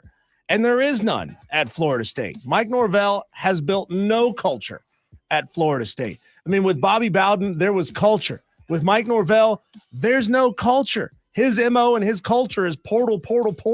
Like it's the Mario Brothers, His idea is to do what I always do when I'm playing Mario, is jump off the map, run all the way to the end. And if you play Mario Brothers on Nintendo, you'll know what I'm talking about. Run all the way to the end and skip ahead to level 8. Like that's what Mike Norvell is doing at Florida State. And it ain't going to win you football games. You got to have somebody who can build some culture. So, Mike Norvell, what's funny is, Diesel, I remember not long ago when the GOAT, Nick Saban, announced that he was stepping away from football. When we all started talking about who was going to replace Nick Saban, we heard names like Kalen DeBoer. We heard names like Gene Chizik. Everybody thought Gene Chizik was going to Alabama, right? Because that made all the. We also heard names like Mike Norvell. Mike Norvell, just a few months ago, was one of the most respected college football coaches in America. Has he had a horrific season? Yes, he has. Has he had an even more horrific quarterback? Yes, he has. Somebody missed the boat on DJ. You need to go get a job. But Mike Norvell, at the end of the day, the buck stops with him. So I'm with you. He needs to win games. However, after what he did last year, after the incredible season that he had, he's shown that he can recruit. He's shown that he can use the portal. He's shown that he can go undefeated, even though they didn't make the college football playoff, even though they're absolutely horrible this year. I say you have to keep him at least one more year to see if he can rebuild the roster that was in 2023. That's round 1. What say you? 71307. Start your text with the word fan. Cole, I know you're not a huge horror movie fan, but it was in A Nightmare on Elm Street 3, Dream Warriors, where Freddy Krueger drops a TV on some woman's head and says, "Welcome to prime time." You know what? Florida State got welcomed into prime time this year when everybody thought they were going to be this unbeatable juggernaut. DJU was going to come in and fix everything. And they have just had their head rammed through a television set. They indeed have. I can't push back there. 71307. Start your text with the word fan. Who wins round one? We'll get it going with round two. Diesel, this one is fascinating. It's going to make me hungry as well. You brought this one to the table. Yeah. Literally to the table. Talking about biscuits or burgers. With all things being equal, and I'll let you tell the story, but what would put you over the top in deciding your portal destination if you're a free agent in college football? All you can eat biscuits or all you can eat burgers? Explain. So the story behind this is Charles Huff, the head coach at Marshall, who is facing Ohio State this week, 40-point dogs. He said, man, it'd be really nice to have some of those really fast guys from Ohio State to come on down here to Marshall. And he says, if you do, there is an NIL deal in it for you at the local Tudor's Biscuits for all you can eat biscuits all day, every day, no end to the biscuits that you can get. And I looked up Tudor's Biscuits, and the menu is gigantic. I mean, huge. Things that have no business being on a biscuit are on a biscuit on the Tudor's Biscuit menu. So if you were trying to choose between two different schools and all things were equal, the only difference is they got an all-you-can-eat NIL deal at a biscuit joint or an all-you-can-eat NIL deal at a burger joint. Which one would put you over the top? And for me, it's the biscuits. There's a lot more you can do. There's a lot more you could put a cheeseburger on a biscuit if you wanted to. It can be done, but you can't exactly put non-burger things on a burger bun. Doesn't work. You know, you have to be a breakfast guy, I guess, to answer the way that you did. Breakfast all day, every day. And, you know, Diesel, I don't eat breakfast. Really? No, I don't. I don't ever eat breakfast. I can't tell you the last time I had breakfast. And because of that, look, if you're asking me all you can eat biscuits or all you can eat burgers, I mean, are you kidding me? What's better than a good burger? Absolutely nothing's better than a good burger. And if I get a burger every day for free, I mean, that is as close to heaven as you can get. I like biscuits, don't get me wrong, but sign me up for the all-you-can-eat burgers. And you know what? Best of luck to Charles Huff, Diesel, who is petitioning to get some of those fast players, as he calls them. I mean, good adjective there, Charles. I mean, yeah, they're a lot faster than your players. You better have a little bit more to throw at them. Remember, Marshall beat Notre Dame on the road a couple of years ago.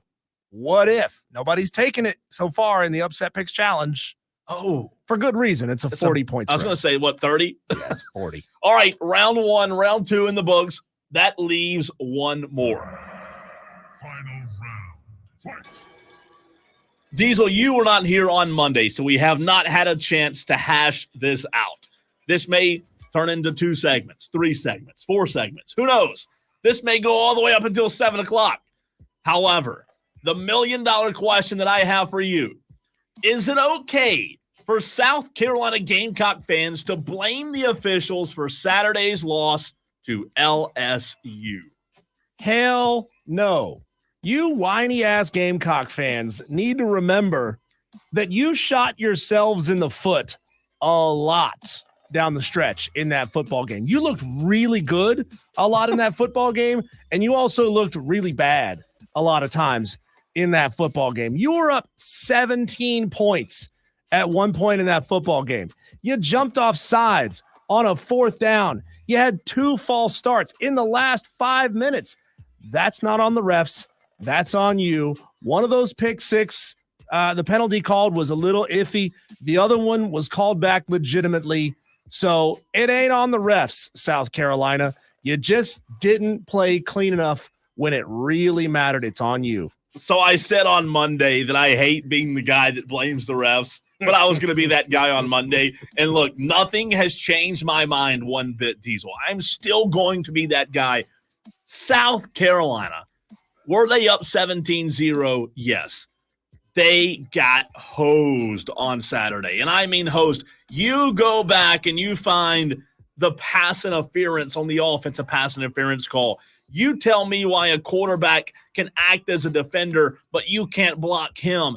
Oh, hosed. Hosed is a word to put it lightly. The Gamecocks, did they have self-inflicting penalties and wounds? Sure.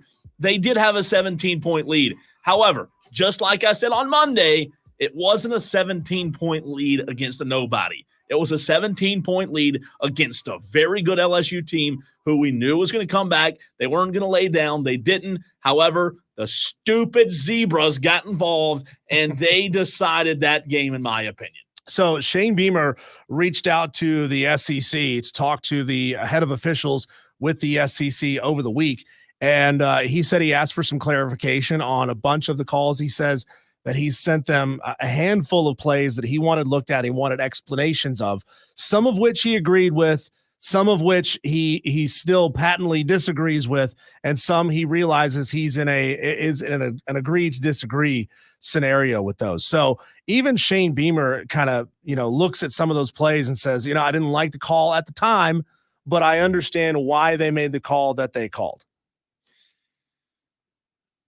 Yeah, look, I appreciate Shane for sending them in. I think I said this on Monday. The worst part of these situations, Diesel, when you send film in, what are they going to do?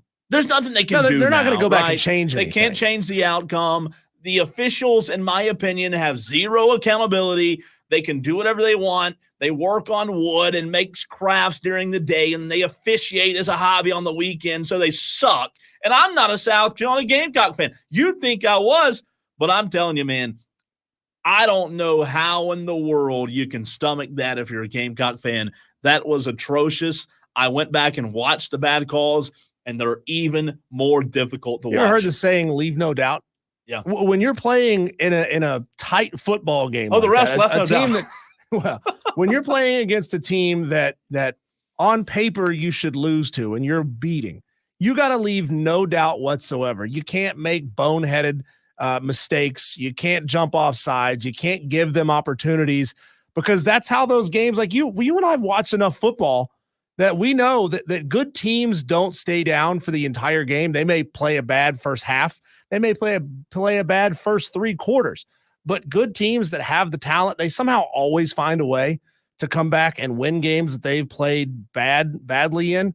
And South Carolina just let LSU off the hook, a lot of which was by their own volition. I'm telling you, man, I don't even want to talk about it. I'm so mad about it. And I'm not even a Gamecock fan. We'll do a recap, but we got to close it first.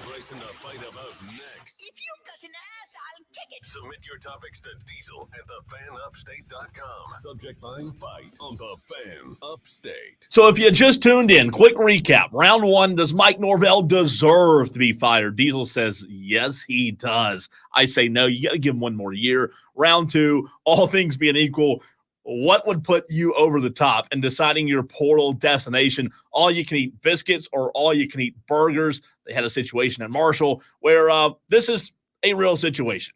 A real situation. We'll get back to that. That's crazy.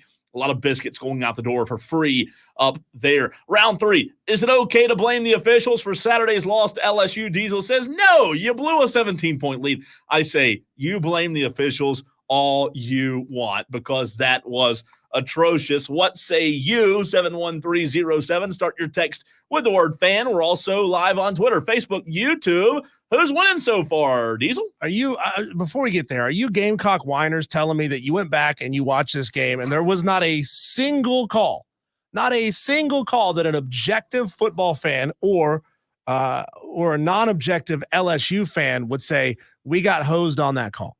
No, because you don't do that, right? When you think the refs screwed you, you only go back and look for things that you don't like that went against you. You never go back and look at the things, the questionable spots, the penalties. You never go back and look at that and say, oh, well, that could have affected the game as well. You guys need to stop whining and grow up. Play a better brand of football than that. See, I totally disagree, and I'll tell you why. When you talk about 14 points coming off of the board, like, we're not talking about a false start on 2nd and 4 in the third quarter, right? we know, I know, refs suck. They're human. They're going to be good. They're going to be bad. They are human beings. However, man, like, how do you have such impactful calls happen 3 times in a row? And by the way, you take 14 points off the board. The first one was a horse collar on the pick six. You can't do that. Well, you know full well you can't do that. That's not that one was of the ones that I had call. an issue. Yeah, that was, you know what? That was the pick six. That's part of what you just said. The one pick six with a horse collar. I didn't think it was a horse collar. I thought he grabbed jersey. The second pick six, when the quarterback is now going for a tackle, Diesel, my opinion, and I don't understand how this is not very clearly defined in the rule book, but when the quarterback throws a pick, that idiot made a mistake by throwing a pick. Now he's going to make a tackle. So all of a sudden we have to put this big crown of thorns on him that we can't touch him because he threw a – no, that's BS. I want to knock his you-know-what off. I mean, like, there's no way the quarterback should have this elegant, mystic halo around halo. You can't touch me. Man, that makes me so mad. I hate being that guy, but I'm that guy until I can see otherwise. So the text line is popping on this already. The stream is a little bit lagging behind. We go to Wesley Roberts. He says, Cole, Diesel. That's round 1 and 2 for you, round 3 for me. He says, I think Norvell deserves one more chance after last season. Let's see here. JD says, Diesel sounds like Singletary. We had them and we let them off the hook. They are who we thought they were. Let's see here. Madcraft says Cole wins round 1 and 2. He says I win round number 3. And I need a. Oh, I'm sorry. Go ahead. JD says the rule says that a quarterback can't be horse collared in the pocket. They only get that availability once leaving the pocket, and it was all jersey. Yeah, there's a little bit of on that call in particular. There's a little bit of gray area, and again, like. A lot of calls have been made in the past on a horse collar where it is the horse collar. Some have been made where it's jersey. It needs to clearly define it, in my opinion. Oh, to the text line. Goodness gracious. A lot of text. Where do we even start on the text line? We got to start with, I don't even see who the name on this one is, but it's Texter says Diesel wins round 1 because Norvell just went 13-0, and it's 0-4 cents. Cole wins round 2 because I eat bacon, egg, and cheese on a hamburger bun all the time. He asks who wins round 3. Says, gosh, splitting hairs here, but Cole wins. There were so many calls against us that changed the game. The ones on LSU weren't as bad. They weren't as bad. I mean, they weren't as bad, or they weren't as impactful. Both. Okay. Both. Hey, like there are plays all the time. There was not that it mattered in the game because it was already over. But there was a touchdown run for App State against Clemson where the right guard held somebody once the running back was already past him and around him. Yet they called the play back because there was a holding penalty. You could say, well, that hold didn't actually affect the play because it occurred after the running back had already gotten past the edge. But that doesn't matter. That's not the rule of the game. You don't situationally say, well, it's holding because the runner, the ball carrier was already beyond, and that's not part of that's just the rules. The thing I said Monday that reigns more true for me on anything that anyone believes is the amount of Clemson fans that we had texting in on Monday. I'm a Clemson fan, but they got hosed. That was all I needed to see. Clemson fans were even coming to their defense. 508 Diesel goes round 1 Diesel, round 2 Diesel, round 3 Diesel. This is Tyler B. He says Cole loses. Cole loses every fight from here on out every week for not being a breakfast guy. I'm sorry. I'm not a breakfast guy. I never have been. I got to eat a good breakfast. Reed Atkins. I think Cole wins 3 zip. It's a clean sweep. The glory days of Diesel being in the 5 o'clock fight are over. God, that happened fast, didn't it? Yeah. The tides have shifted. You skipped this one. It says Diesel has just lost every argument from here to eternity because of that DA take on the refs not stealing the game from South Carolina. Well, Texter, we can't agree. It's no fun if we agree. Corn Chip, I'm giving Diesel the win today. Refs never made a mistake. Former umpire. That's a good one. You're right. They've never made a mistake. Let's see. Trey in Kentucky says Cole round 1, Diesel round 2, Cole round 3. Texter says Cole in a landslide for number 3 alone. Hopefully the Gamecocks are on my side. Bitter. I think the Gamecocks are voting me in today, right? Yeah. Let's see. 618. I don't like South Carolina, but they got screwed in that game, and everybody can see that the refs started making all those penalties after they went. Let me click on the text. Went up 17-0, and I believe there was at least 12 of them in the game. Notre Dame Nate. Appreciate you, Notre Dame Nate. Notre Dame. Oh, excuse me. This is a different texter. Round 1, Diesel. Round 2, Diesel. Round 3, not Diesel, from a Clemson fan.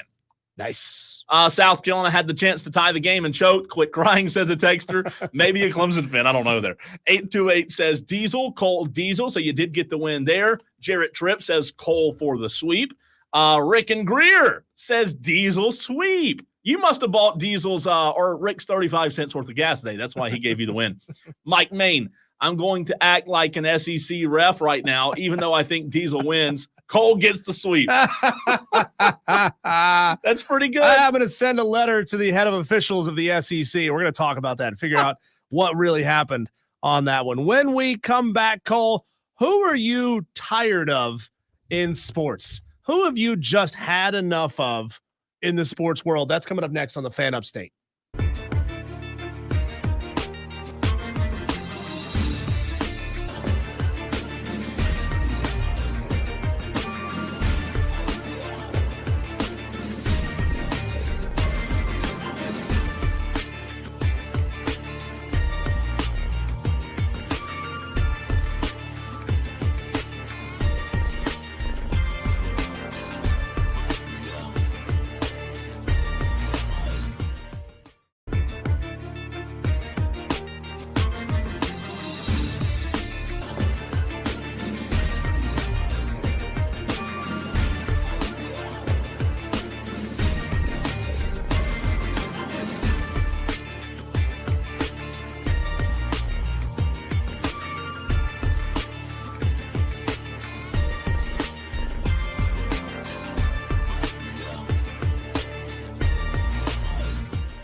A lot of entries coming in on the Upset Picks Challenge. Matt J taking Georgia Tech over Louisville plus 10.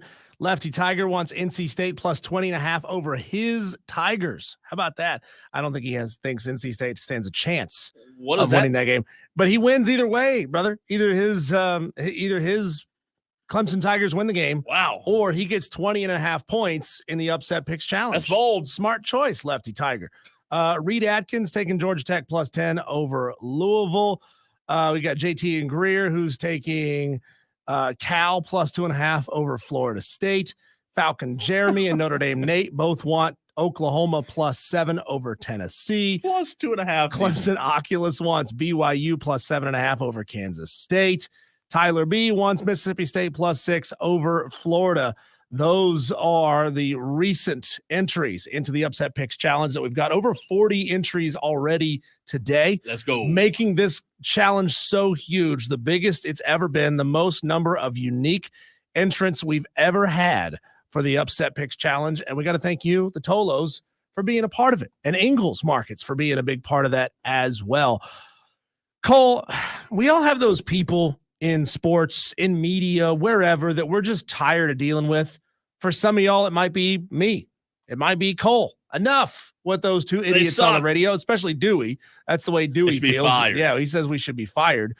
But who is it in sports that you're just tired of? You're tired of hearing about. You're tired of dealing with. You're tired of them maybe victimizing your team. Who is that for you? For me, right now, it is the Kelsey brothers, and specifically Jason Kelley and Kelsey. Those guys blew up out of nowhere. I understand that they're both phenomenal football players, and I understand that they are good at doing their podcasts, but you can't turn on anything without seeing a Kelsey brother anymore. They're on every single, they're on wrestling. They're in the background at games that they're not even playing in. They're just everywhere. Nobody will shut the hell up about their podcast. I'm done with the Kelsey brothers. And I think it's just, to me, it's just a product of over marketing them in a very, very quick amount of time. Slow down. Okay. Take some time. You just finished playing, Jason. Now, I don't need you out there throwing beers at fans, dancing in a green velour tracksuit. You look like an idiot. You look like a clown, and you look like you're just chasing clout. I'm done with you. So I don't disagree with that. I'm not a big fan of the Kelseys either. However, I can't stand it every single time they're throwing in our face. However, the sad part is somebody must like them. Somebody somewhere must like them. Somebody somewhere knows that they can make money off of them. And they do. And I'm not a fan of either one of them. I would probably choose Jason over Travis if I had to. If you had to deal with one of them? If I had to deal with one of them. Oh, no, if I had to deal with one. If I get rid of is Travis. Get rid of Travis 100%, as well as Taylor. Get rid of both of them. What did Taylor Swift ever do to you? I just don't like Taylor Swift. Never have. Never have liked Taylor Swift. Not even when she was a country singer? No. You'd have been hey, no. You'd have been 15 years old. No. And there was a 17, 18-year-old Taylor Swift. Yeah, I'm good. I'll pass on that. But that's a good entry. I think my tired of in sports, I think I'm finally getting there. I think we're finally getting to a solution. Skip Bayless is the absolute worst for me. And I believe that we're finally You just read the last text? Yes. Sorry. Texter, you got both of us to laugh. Literally mid-thought. And I don't even remember what I was saying. Skip Bayless. Skip Bayless. Is it because he kept smacking around your Dallas Cowboys? Well, no. I think it was. I think Skip Bayless, just for whatever reason, was in this persona of being not just a troll, but a troll that's hated, makes no sense. I didn't like what Skip Bayless did with not just Shannon Sharp, but with a lot of people in making things personal. I thought he made things way too personal. And, man, I'll tell you this. I'm so glad to see Skip Bayless gone off of Fox. I hope we never have to see him again. Texter Wesley Roberts on the stream. He's watching us on Facebook right now. By the way, you can find our live video stream on Facebook, on Twitter, and on YouTube. Just search for The Fan Upstate. We'd appreciate it if you gave us a like, a follow, or a subscription wherever you are. Wesley Roberts says, I'm tired of Gamecock fans crying about refs. It's been going on 5 days too long. But Wesley, if it were Clemson, you would be crying as well, right? Like, let's be objective. If Clemson had the same calls Clemson, they wouldn't get the bad calls. It's Clemson. But I'm just saying, like, you have to be somewhat objective here. Madcraft says, easily Paul Feinbaum. It will always be until he retires or someone unplugs his mic. Madcraft, you're not wrong there. Paul Feinbaum. You like Paul? Paul Feinbaum is a master at talking season, of saying inflammatory things that get under people's skin. He is a troll operating at the highest levels of sports because he knows, like, people in the SEC will agree with him most of the time. But when he talks about a team outside of the SEC, when he talks about Dabo, when he talks about what's his name out at Southern Cal, Riley. Yeah, Lincoln Riley. He knows that he's going to get a rise out of those fans, which is just going to bring more and more people to his show. I mean, he is the best, really, in this business. You know, I don't trolling hate Paul. Live on the air. I like Paul. I do. You do? I like Paul. I really do. I think Paul's in like I don't want to say Paul has a lazy or an easy job, but just imagine this, Diesel, for a second. Rick, we'll get to you in just a few minutes. He has to know just enough to piss off other fans. But think about it. Paul Feinbaum literally represents the biggest conference, the most passionate fan bases, and all he has to do is say one or two things. And like you said a minute ago, one or two things he says, and all of a sudden the entire conference is behind him. And he says something bad about Dabo, and they're putting an exclamation stamp on it, right? I'm not saying he's just full of lazy takes, but even go a step further. What is Paul Feinbaum his show known for? The callers. Yeah. What does he actually do that, like, does he talk ball? No. Does he give analysis? No. He hates, he pumps up the SEC, and he trolls on the ACC. Sounds a lot like the show that comes on right before we go on the air. Jim Rome doesn't talk a whole lot of ball either. Yet it's one of the most popular shows in all of sports media. I don't know that Jim's ever talked ball. Right. He'll do an interview every now and again, bring on a coach and ask some good questions. I think he's a great interviewer. Sure. But he knows, I mean, like, let's be real, Cole. There's 1,000,001 shows that talk ball, right? That's why I can't stand people who call themselves knower of ball. Yeah, who gives a rip what you think about ball? Are you an elite head coach at any point in your career? Have you ever been an elite head coach? Well, then you don't know ball. You're just a guy who thinks he knows balls because you sit on your couch on your ass a lot and watch a lot of ball. Wesley Roberts says, all jokes aside, my top three are Stephen A. Smith, Paul Feinbaum, and Colorado football. All three are such attention seekers. I'll also go a step further, and I know everybody in the audience will probably disagree with me. I'm a huge Stephen A. fan. I am a huge fan of Stephen A. Smith. I'm with this texter here who says, I don't enjoy the argument style sports people. See, I love it. I don't want to wake up first thing in the morning. Like, I'm feeling good, right? Yeah. I've woken up. I'm sitting down to have my coffee. I don't want to hear two people screaming at each other first thing in the morning. All right. It's instant turnoff. We got to go I'm to with break you on this, Stephen A. For Chris Phillips coming up shortly, but Rick in Greer wants to chime in. What's up, Rick? Let me tell you who I hate. I hate Shaquille O'Neal. His big head is on everything. Coffee, pizza, underwear now. I can't turn on the TV without Shaquille O'Neal being on the TV. Get your 7-foot ass off the TV, okay? Thank you. Who hates Shaquille O'Neal? The guy, like, literally goes to Walmart's and buys out the entire layaway We just section. found one person. He's such a nice guy. We just found one person Rick, that does. Come on. That is fantastic. Thanks for the call, Rick. Chris Phillips, SEC Unfiltered, next.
Your upset picks in. 7 o'clock today is when the challenge will end as of today. Pick it back up tomorrow during showtime and then again on Friday. But on Wednesdays at this very time, we bring on Chris Phillips of SEC Unfiltered. The discussion the last 3 days, Chris, and including the 5 o'clock fight just a few moments ago with Diesel and I, has been, is it okay for South Carolina fans, who I know you love and adore, to blame the refs for Saturday's loss? What say Chris Phillips? First things first, guys, appreciate you having me on.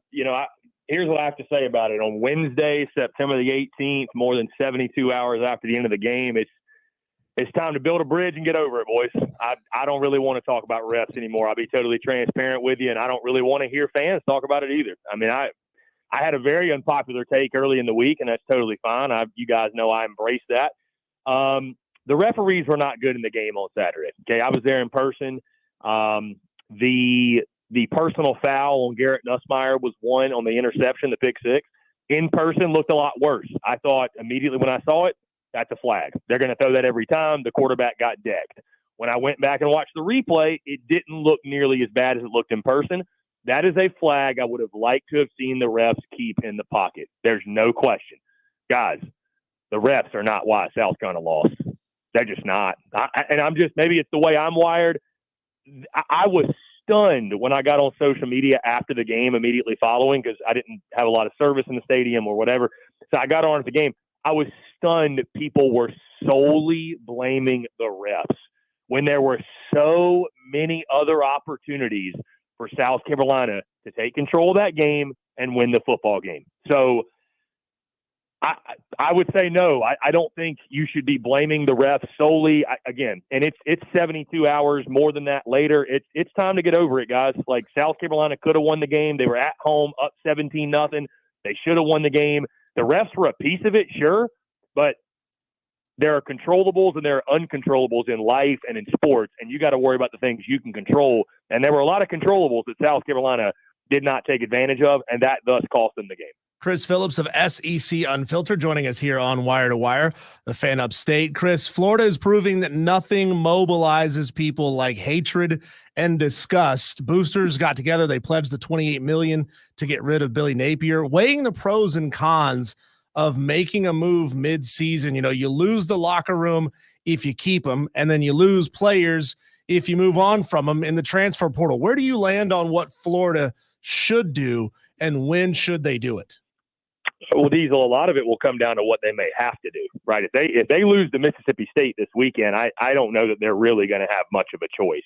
Now, the one thing I will say is that apparently, and I think this was from a report I saw earlier this week, but apparently there is a lot more, obviously, urgency from the fan base and those outside the program to move off Billy Napier than there is inside the program, because Billy Napier, believe it or not, actually still has a lot of buy-in in that locker room. Like, this isn't a situation where it's a fragmented culture and guys don't want to play for him. Like, I think most of the guys in that locker room actually like Billy Napier and believe in Billy Napier. And, it's kind of a Will Muschamp situation, right, guys? Where, like, players really liked him and they played for him.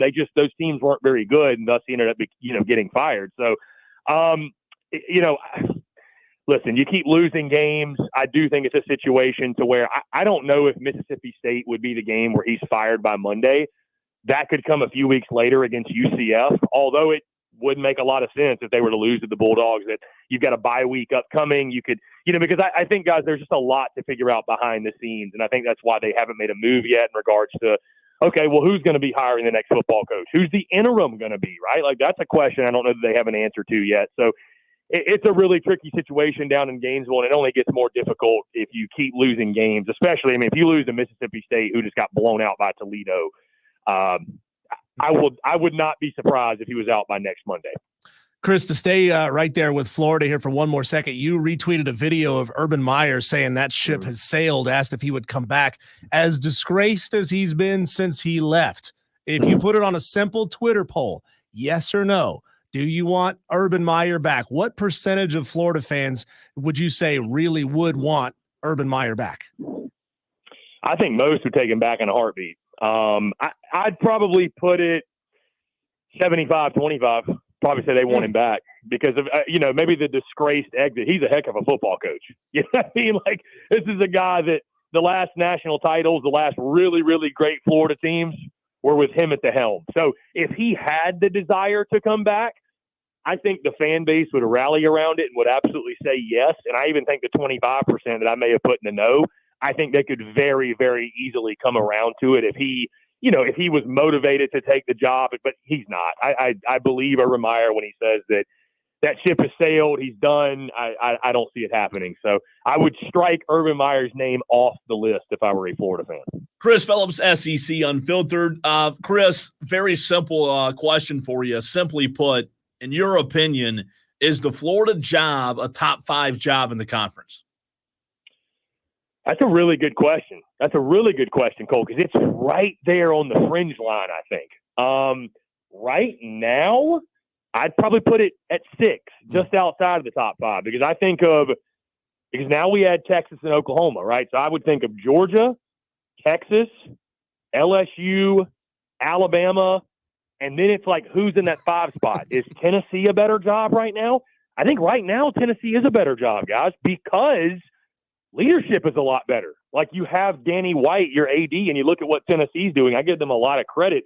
I feel like they're at the forefront of a lot of this NIL stuff and just the ever-changing landscape of college athletics. So it's right there, Cole, to your point, in that 5-6 kind of range. Some would say Texas A&M is a better job than Florida, even though they haven't won national titles because of endless resources. But I'll say it's just outside of the top 5 right now, just because of the uncertainty in leadership. Because I think once they fire Billy Napier, I don't see Scott Strickland coming back either. And they've got uncertainty with their president. So you're only as good as your leadership, guys. And I think Florida is lacking that well beyond the football coach right now. Chris, what's been the Tennessee fans' reaction to this 10% surcharge for talent fee on tickets? And you're a finger on the pulse kind of guy in the SEC and among those fan bases. What's been the reaction from other fan bases where this hasn't been floated yet? We understand that they've mentioned it at South Carolina, but it's not being implemented at South Carolina yet. What are other schools and fans saying about that if it were to come to them? Well, Diesel, I'll start with Tennessee fans. It's incredible what winning does, right? Like, winning cures all. And so from what I get from Tennessee fans, they don't mind at all because the product's so good, right? They're like, hey, we're winning. We're winning. I'll gladly pay 10% more to continue to funnel into my program to take care of the players. And now, if you're at a place that's not winning, right, if you're struggling and then you implement a talent fee, well, people are going to be upset. There's going to be some griping and some moaning. But what I'm picked up, Diesel, like, I don't think Tennessee fans, from the comments I've seen, I don't think they care. They're like, the product is that good. I'm more than happy to pay a little bit extra because I know I'm getting my money's worth. Honestly, I think it's a great idea. I think fans across the SEC, there's very, very mixed emotions. I mean, anytime price goes up in any capacity, whether this is sports related or not, you're going to have a lot of mixed reactions, even if it's for good cause, right? People just don't like paying more money for things, especially when they're already paying a certain price for something and then it's just going up kind of out of nowhere. People don't like change in any regard, certainly in this way as well when it hits your wallet. But I think it really depends, man, what your product looks like on the field. I think it's a genius move because, listen, you're already going to the games, and you got to get creative when it comes to NIL, guys, because, a lot of fans don't like the idea of just kind of blindly giving to their favorite team's collective and blindly donating. You don't know and you don't really know, you don't feel confident in saying, like, I know I'm getting my bang for my buck. I know where my money's going. Like, I know I'm getting a return on my investment. At least when you're doing it this way, hey, you're already going to games, like you're paying for your tickets. You're going to the game. You're getting the experience of the game. Now, you can't guarantee whether your team's going to win or lose, but you're getting the experience of the game, something that you love obviously doing, and you're helping out your favorite team in the process. So, listen, there's going to be a lot of people that don't like the increase in ticket prices, and I don't blame them. But I would answer your question, Diesel, just by saying that for the programs that are winning, hey, it's worth every penny. For the programs that are kind of mid-tier where it's like, like Mississippi State's probably going to have a hard time asking their fans to pay a 10% talent fee right now, right? Like that may not be as well received in Starkville as it is in Knoxville, but I do think it's a smart idea. Chris, 20 seconds or less. We're up against it. Chris Phillips upset pick for this week. Give me Georgia Tech over Louisville, Ooh, plus 10.5. I like the Jackets. I doubted them against Florida State. I won't do it again, man. I think Georgia Tech steals one at Louisville. I like that. Thanks, Chris. We'll talk to you again soon, man. Appreciate you guys. Y'all have a good one. Make sure you give him a follow at SEC Unfiltered, Facebook, Twitter, YouTube, Instagram. He is all over the place. He's crushing it as he has expanded his reach to all of the SEC. When we come back, we'll get back into this upset picks challenge, get to some picks that have just come in, and try to invite you one more time for the day to get your upset picks in. That's coming up next.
Almost 50 picks from you Tolos in already on this very first day of the week 4 Wire to Wire Upset Picks Challenge. Now, it is a week-to-week challenge. You're trying to stay on the board of Tolos who have scored points, but it's also a season-long challenge. That's why you can't really strategize and pick the 2.5 point Cal upset over Florida State, which I think most of us assume is probably going to happen.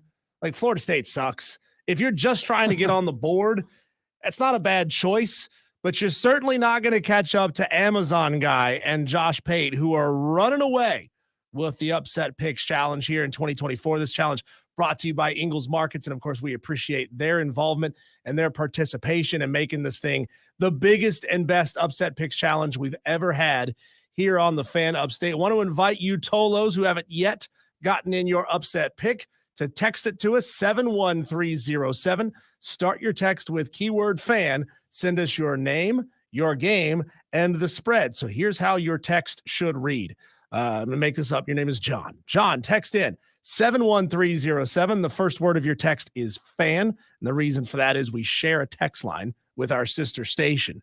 And if you put the word fan on it, it comes directly to us. It filters directly to us. If you don't, it goes to them over on the other side of the hallway. So you got to put the word fan on there. And then you would say Cal plus 2.5 versus Florida. My name is John. And then that would be a valid pick. You got to give us your name, your game, and the spread. We had a Tolo who was brand new to this challenge earlier messaging in. Hadn't gone back and found out. I can't remember who that was off the top of my head. He, for the very first time ever being in this challenge, got his pick in on the stream. We want you to text them in so that all of our picks are going to the same place. And your pick, remind me, I'm still making mine, but your pick was? My pick was Navy plus 9.5 at home hosting Memphis. And the reason why I went with that pick, and I looked at a couple of different games, and picking the upset picks challenge is hard. You know, you're never going to win picking the games that are 55% chance to win for one team and 45% chance to win for the other team, because those are going to be like the 1.5 point spreads, right? You're never going to win this thing picking those games. You gotta stretch a little bit. So you're in ESPN FPI chance to win 30% territory.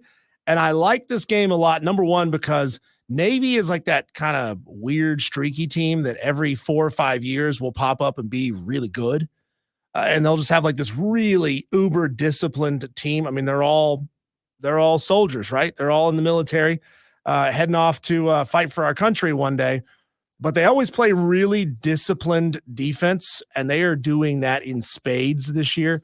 They have 2 games where they've given up less than 14 points, and they're playing really good offense. They're scoring a lot, 38 and 49 in their 2 games.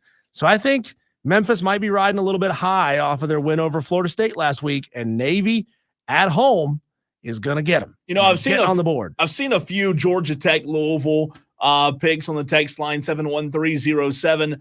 I really wanted to pick Georgia Tech over Louisville. However, I'm not. It was one of the ones I was eyeing. Georgia Tech, even though I'm not picking them, there are a few things when you look at the statistics, there are a few things that may lead you to believe that picking Georgia Tech over Louisville would be the right decision. Georgia Tech has hit the money line in 4 of their last 6 away games. Pretty good odds. Georgia Tech have covered the spread in 10 of their last 14 games. Again, not on the road, not home, but 14 total games. Georgia Tech's covered the spread, which has given them a chance to win the game. Louisville has covered the spread in 7 of the last 10. So this game, when you're looking at it, it's a 10-point spread.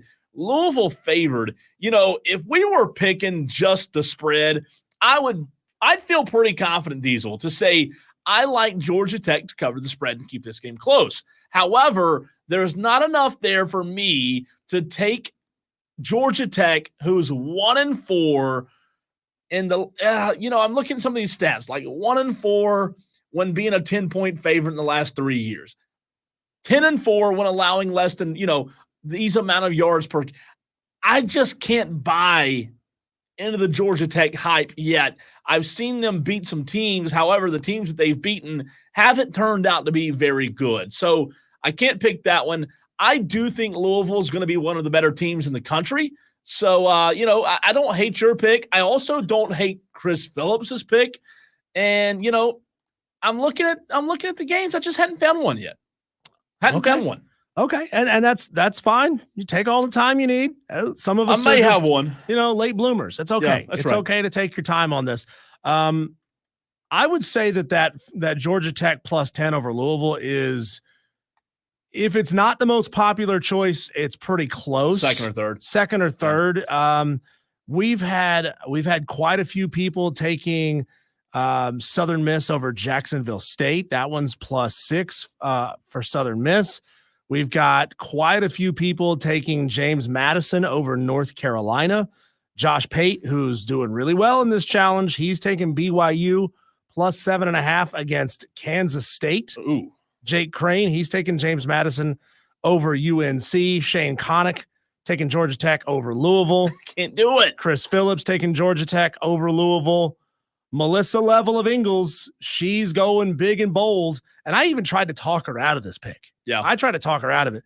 She's taking NC State +20.5 over Clemson. I said, that Grayson McCall is out, right? Yeah. Freshman quarterback. She said, yeah, but NC State's a good football team, and they're not going to allow themselves to be punked against Clemson. And we don't really know who Clemson is yet because they played, vastly different types of teams, which the thought process, the logic is there. Yeah.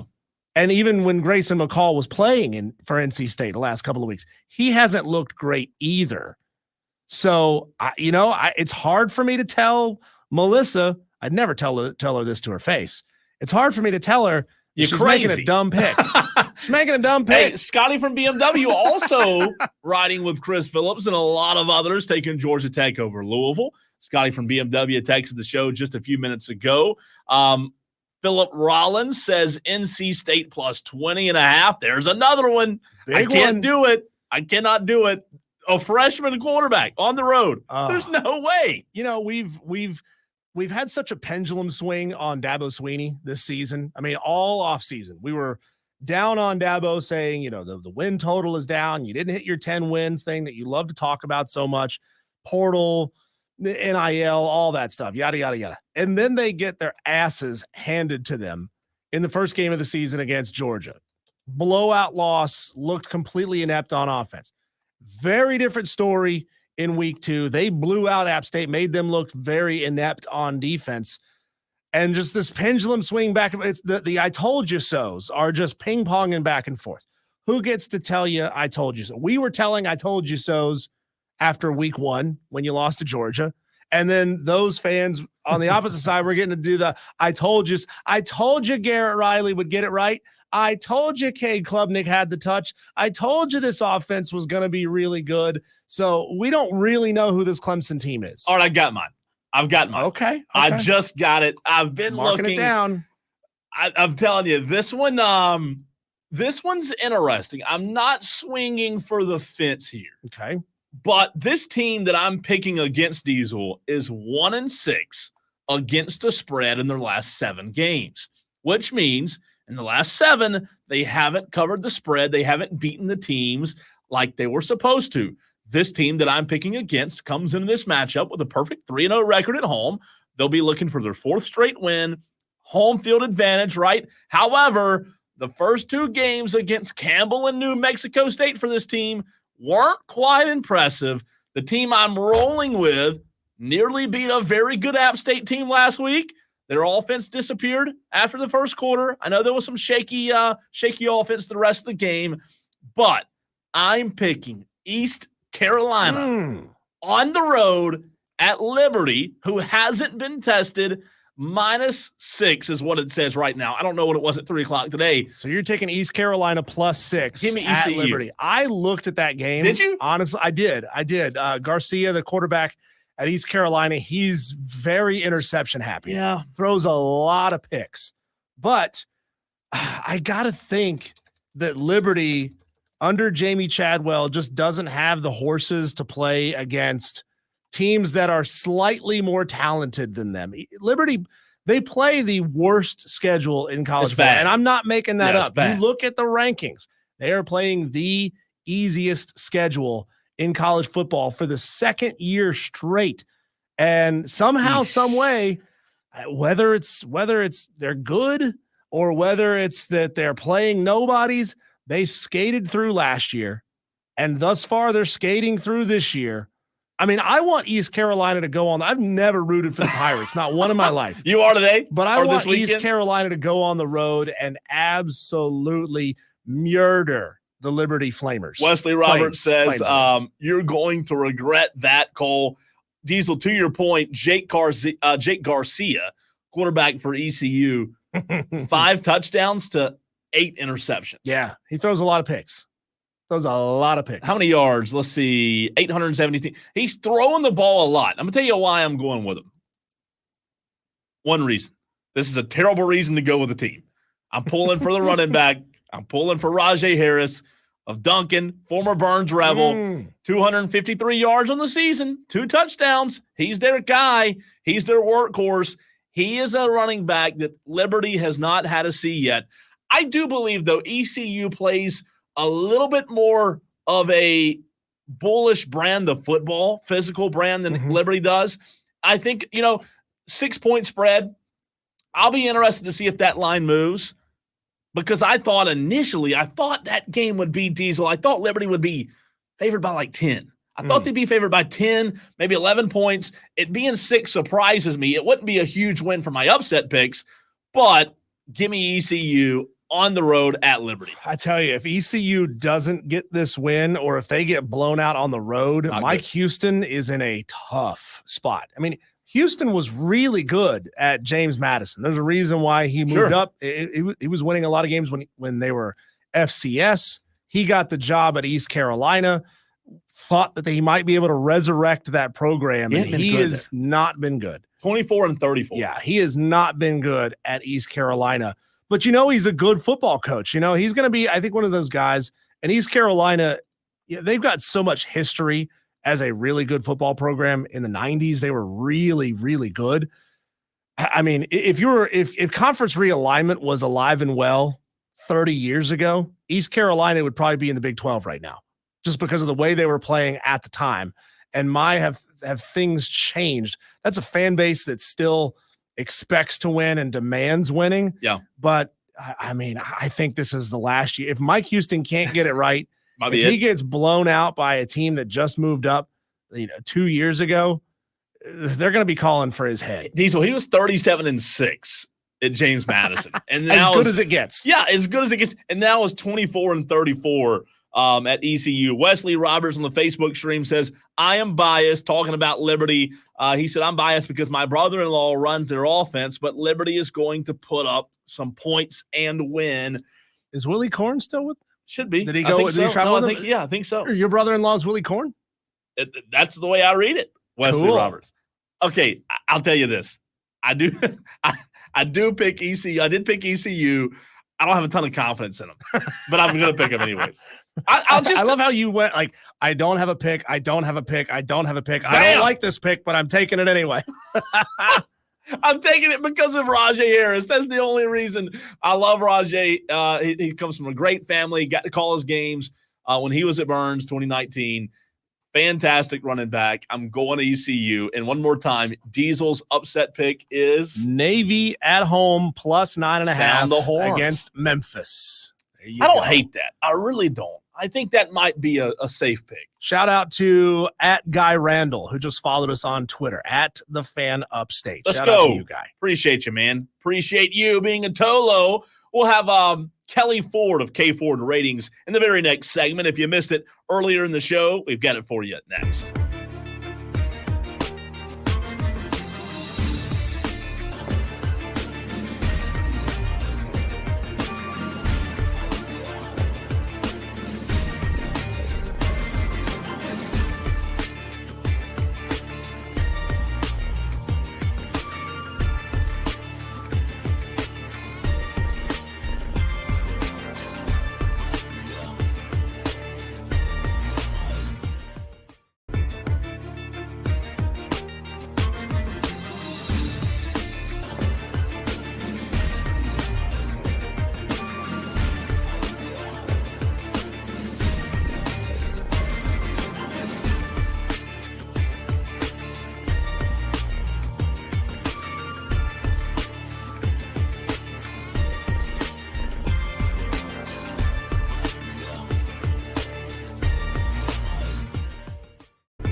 much of a separation do you have between the Crimson Tide and the Longhorns?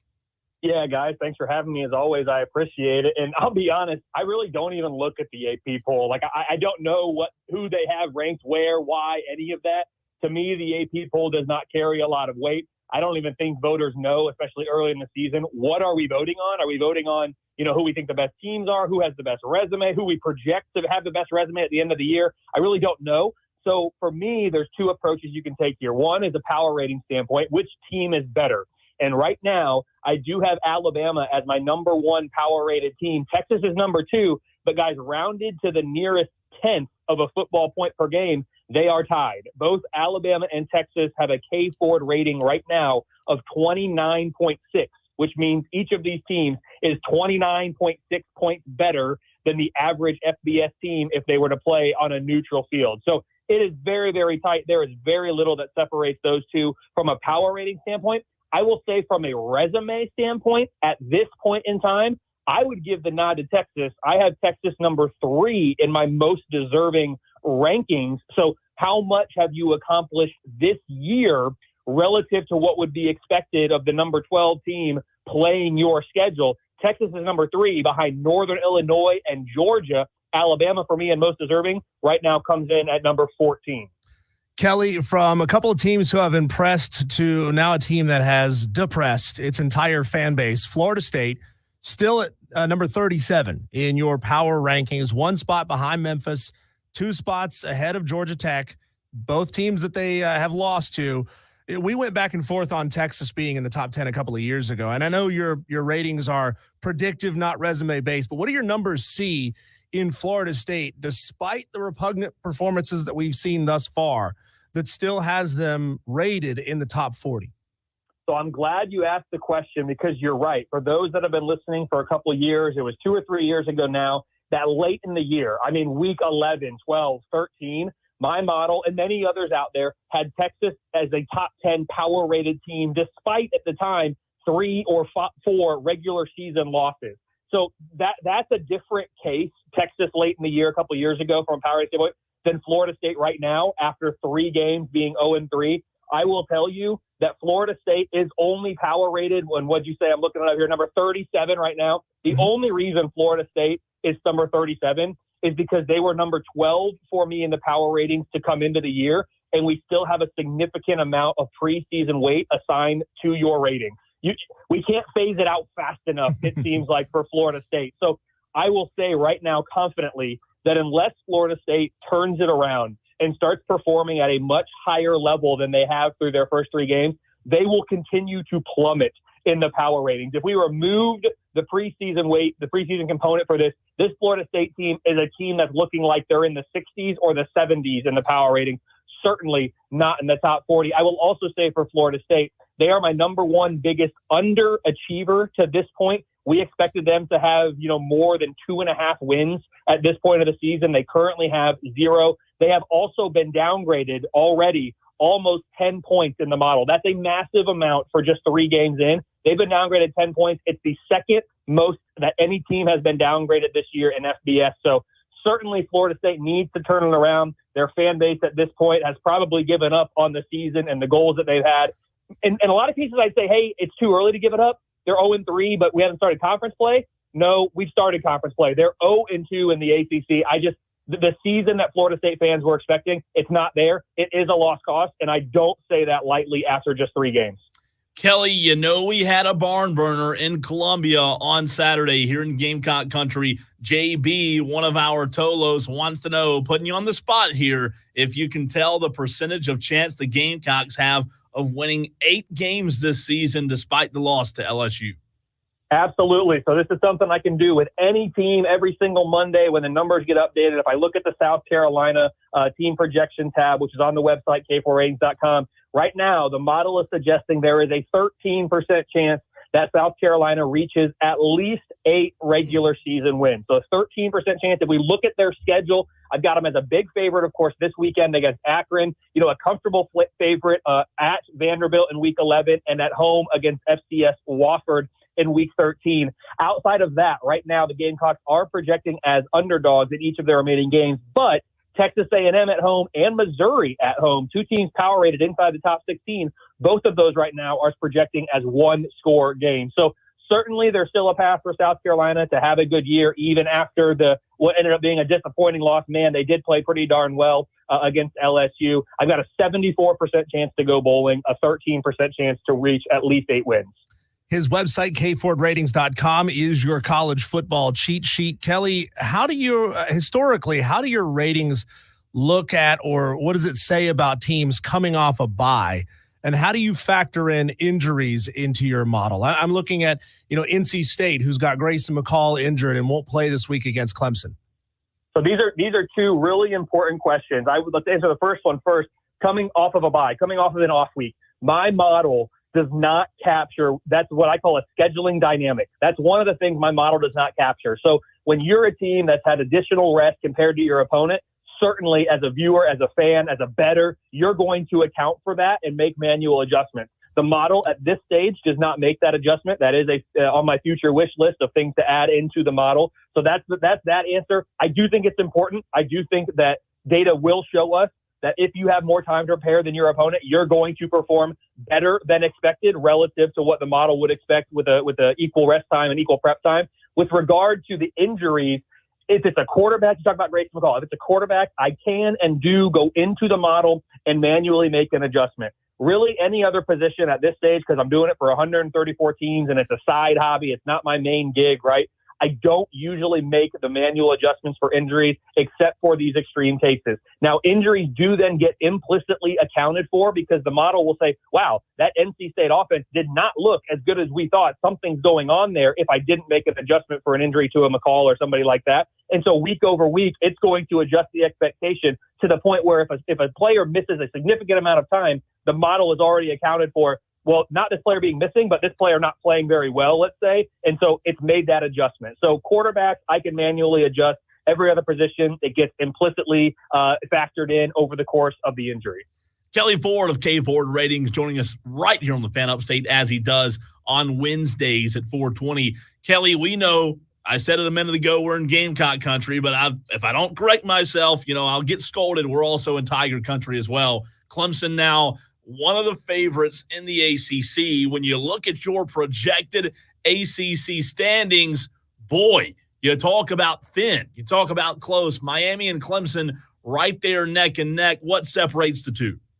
Yeah, right now they are neck and neck. And if you look at it from a power rating standpoint, I've got Miami at number 8 in the country, and I have Clemson at number 12. If I go to their team sheets, for Clemson, I'll start with the hometown team. I've got them in the top 20 on offense, top 25 on defense. The separator is probably right now in my model, the Miami offense, which I have in a top 10 unit. The defense is also good, coming in at number 16. So for me, it's probably the Miami offense that has been, if I had to pick one unit that separates these two teams, it would be that one. It is notable, though, that Clemson does not play Miami.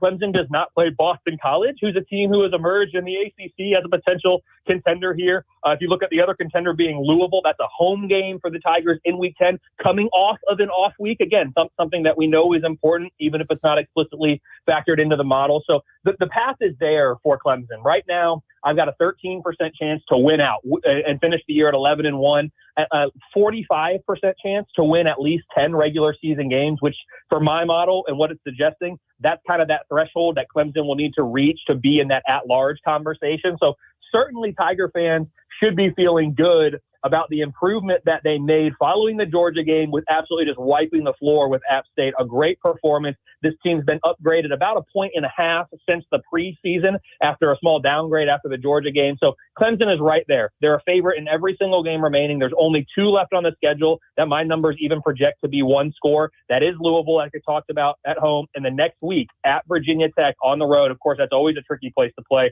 So those are the 2 games to keep an eye on if you're a Clemson fan. If you can avoid stubbing your toe elsewhere, though, I really like this team's chances to at least make it to Charlotte and be in contention for that AQ, but maybe even get one of those coveted at-large spots in the CFP. At K Ford Ratings on Twitter, we appreciate Kelley Ford joining us here on the Fan Upstate. Artolo JD brings up a really good point that your model can put teams from years past against teams from this year. The narrative is always trying to goat this year's national champion year in and year out as the greatest team that's ever been. Does your model find that to be true, that the best teams are getting better? Or how does it see the last few champs power rated against each other? Yeah, that's a good question. So I'm pulling it up right now because this is not something that I keep published on the website. So certainly, though, I can bring it up and talk through this. If we want to talk about some of the best teams ever in college football, since I'm talking to, a Clemson market here, that 2018 Clemson team for me is probably the best team, or at least one of the best teams of all time playing college football at the highest level. Right now, I have them number 2 in my historical power ratings, only behind 1971 Nebraska. So many people would argue that's really not the modern era. But if I'm looking, at the top power rated teams in recent years, there has been a separation, as I've got the spreadsheet up now in front of me. During the CFP era, we really did see, whether it was Alabama, whether it was Clemson there for a few years under Dabo Swinney, Georgia near the tail end of the 4-team era, we did see a bit of a separation, a bit of a gap from the most elite programs. And I'll say, anywhere between 4 and 6 teams in any given year. Of course, those that I mentioned were year over year there. They were trending to a place where there was a separation of power between them and the rest of college football. What I would say, at least for right now, this year, is that I already talked about Alabama and Texas being deadlocked at number 1 on my power rating. But if you go to Ohio State, Georgia, Tennessee, even Ole Miss down at number 6, those top 6 teams right now are separated by only about 4.5 points in the power rating. So I don't think there's the same level of separation at the very, very top that we've seen in years past this year, at least right now. Now, there is then a drop from Ole Miss to number 7 a little bit. So, yes, the data does support that. I'm curious to see how the transfer portal era, the increased usage of it, the NIL factor now, and the COVID year still hanging in there, all these changes that are happening, does that reset and kind of balance the powers at the top, or does it allow them to further break away? I think it's too early to say, but this year in particular, we have a grouping of teams that are all very equally power rated, which makes for a fun race. Kelley, when you look at Georgia, Kentucky on Saturday night, a game that surprised a lot of people, and for a few minutes it looked as if the Wildcats had a chance. I thought that would impact the most deserving category for the Bulldogs. Which would you say when you have a scenario like that with a highly ranked team who almost loses, almost gets upset to a team that's not ranked, which category does that impact the most? Yeah, so at this point in the season, that's going to impact the power ratings more, right? So Georgia actually fell about 3 points in the power rating. They went from number 1 to number 4 in my model because of the struggles that they had on the road at Kentucky, a team that I now have power rated number 34. Kentucky, meanwhile, was upgraded about a field goal. They played much better than the model expected. So from a power rating standpoint, that's the change. But from a resume standpoint, a most deserving standpoint, at the end of the day, yes, scoring margin, margin of victory, margin of defeat, that does matter. But what matters most is your win-loss record relative to expected. And for Georgia right now, yes, they have the Tennessee Tech win, FCS team who is not highly power rated. But you look at the other 2 wins, neutral site against power rated number 12 Clemson and at now power rated number 34 Kentucky.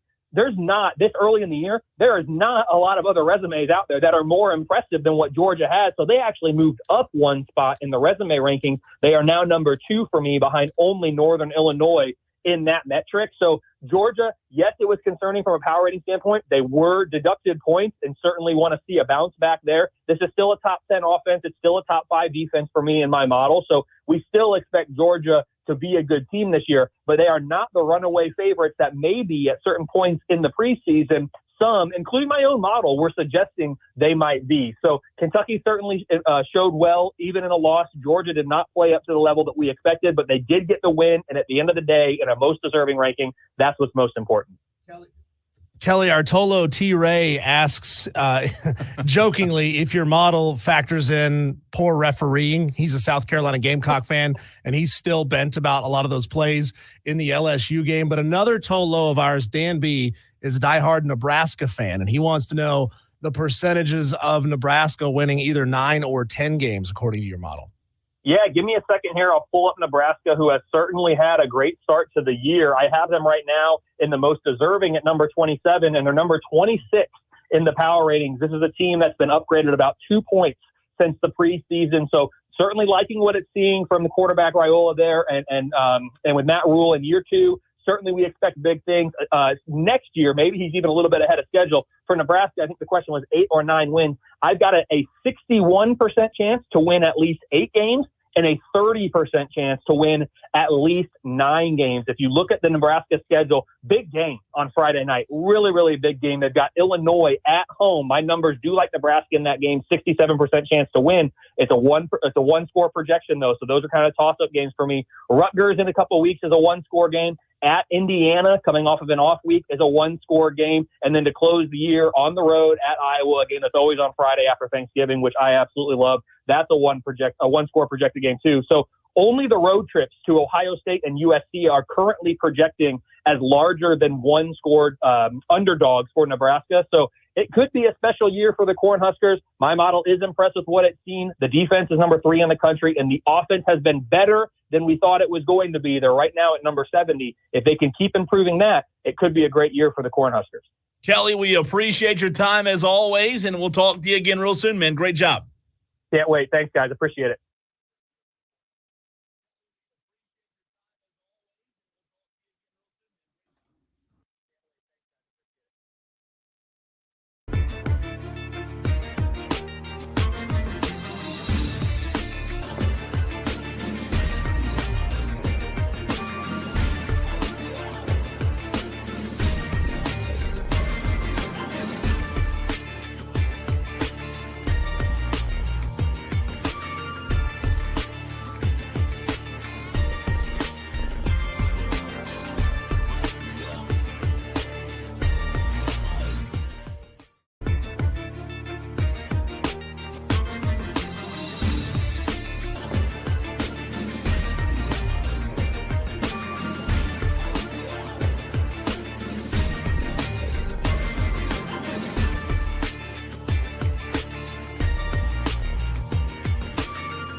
What's up to Scotty Hawkins, who says he created a YouTube channel just to log in and watch us the live show here on the Fan Let's State. go. What up, Scotty? What a G. Is it true that Scotty doesn't know? Scotty doesn't know. Whoa. So don't tell Scotty. Oh, so you probably would know that song. You're too old. Yeah, it's from a movie. It's time now to take a whip around the sports world, see what else is happening out there in the last 4 minutes of the show. These are our daily wires. Buzz, buzz, buzz. The buzz happening out there. The Braves lost again last night, this time to the Reds 6-5, 81-70 on the season. Their game against the Reds is now underway. Top of the first, 0-0. They are 10 games back. And you can wave bye-bye to their playoff chances. Adios. Toast. Adios. Yep. Is it bad to say that? But it's done. WNBA is expanding into Portland with a team beginning play in 2026. Ooh. This comes less than 11 months after WNBA Commissioner Kathy Engelbert wrote in a letter that consideration of a Portland expansion team would be deferred for now. The league announced Wednesday a return to the city as its 15th franchise to begin play in 2026. What do you think changed your mind? Well, I don't know, but that means you and I get to add an NBA or WNBA franchise to our WNBA challenge where we guess the cities. What are the Portland Sea Cows? No, that's not right.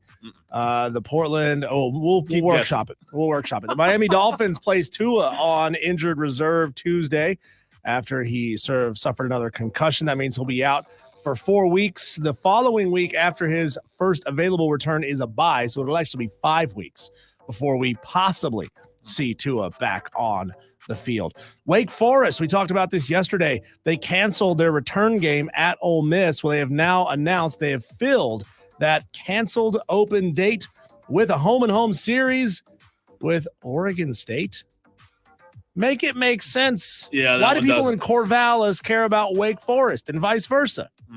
Maybe it's a winnable game if you're Wake Forest. Adrian Wojnarowski has dropped his last bomb. He is retiring from ESPN to become the GM of his alma mater, St. Bonaventure. No more Woj bombs. No more Woj bombs. I love Woj bombs, man. Maybe he'll still drop a couple of them on us, but he's going to be busy with this new venture.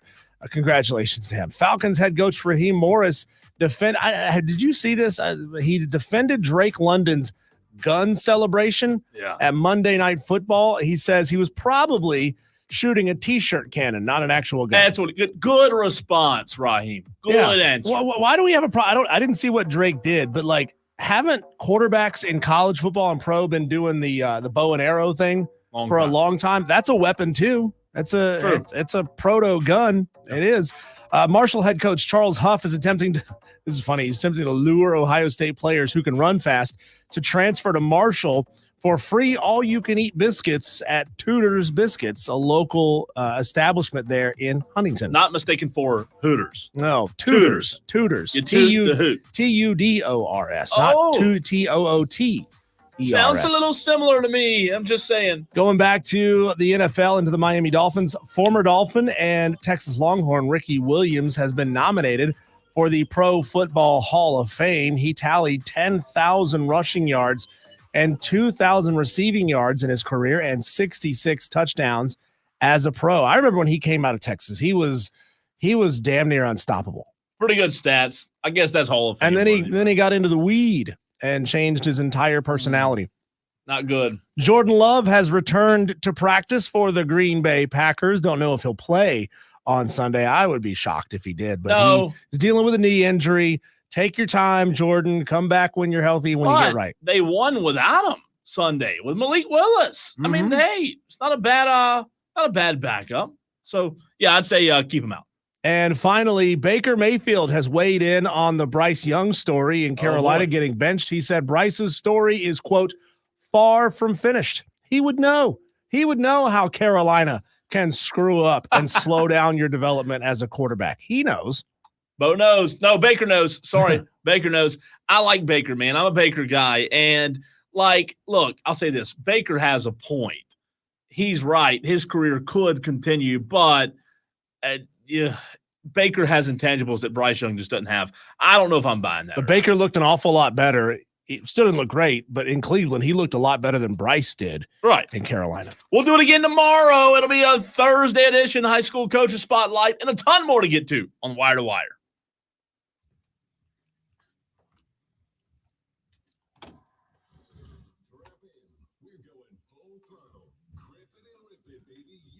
You're going wire to wire with Diesel and Culbertson on the Fan Upstate. Here's a fun little did you know? You can now use your body's own healing properties to revitalize your achy joints and get that real lasting pain relief you've been looking for. Hey, it's Rob Brown, and I am talking about advanced regenerative medicine at QC Kinetics. If you are tired of arthritic pain in your knees, hips, back, your shoulders, you need to check this out. Everybody is talking about regenerative medicine, and the local medical professionals at QC Kinetics are experts in these amazing treatments. People are raving about the results. You can enhance your joints, improve mobility, and get back to doing the stuff you love without pain and without drugs or surgery or downtime. Under the leadership of Medical Director Dr. Mitchell Scheinkup, QC Kinetics is the nation's leader in this exciting breakthrough using cellular therapies, and they've got tens of thousands of satisfied patients. And oh, by the way, the consultation, totally free. Call now, take action, get that lasting joint pain relief with QC Kinetics, 864-448-3772.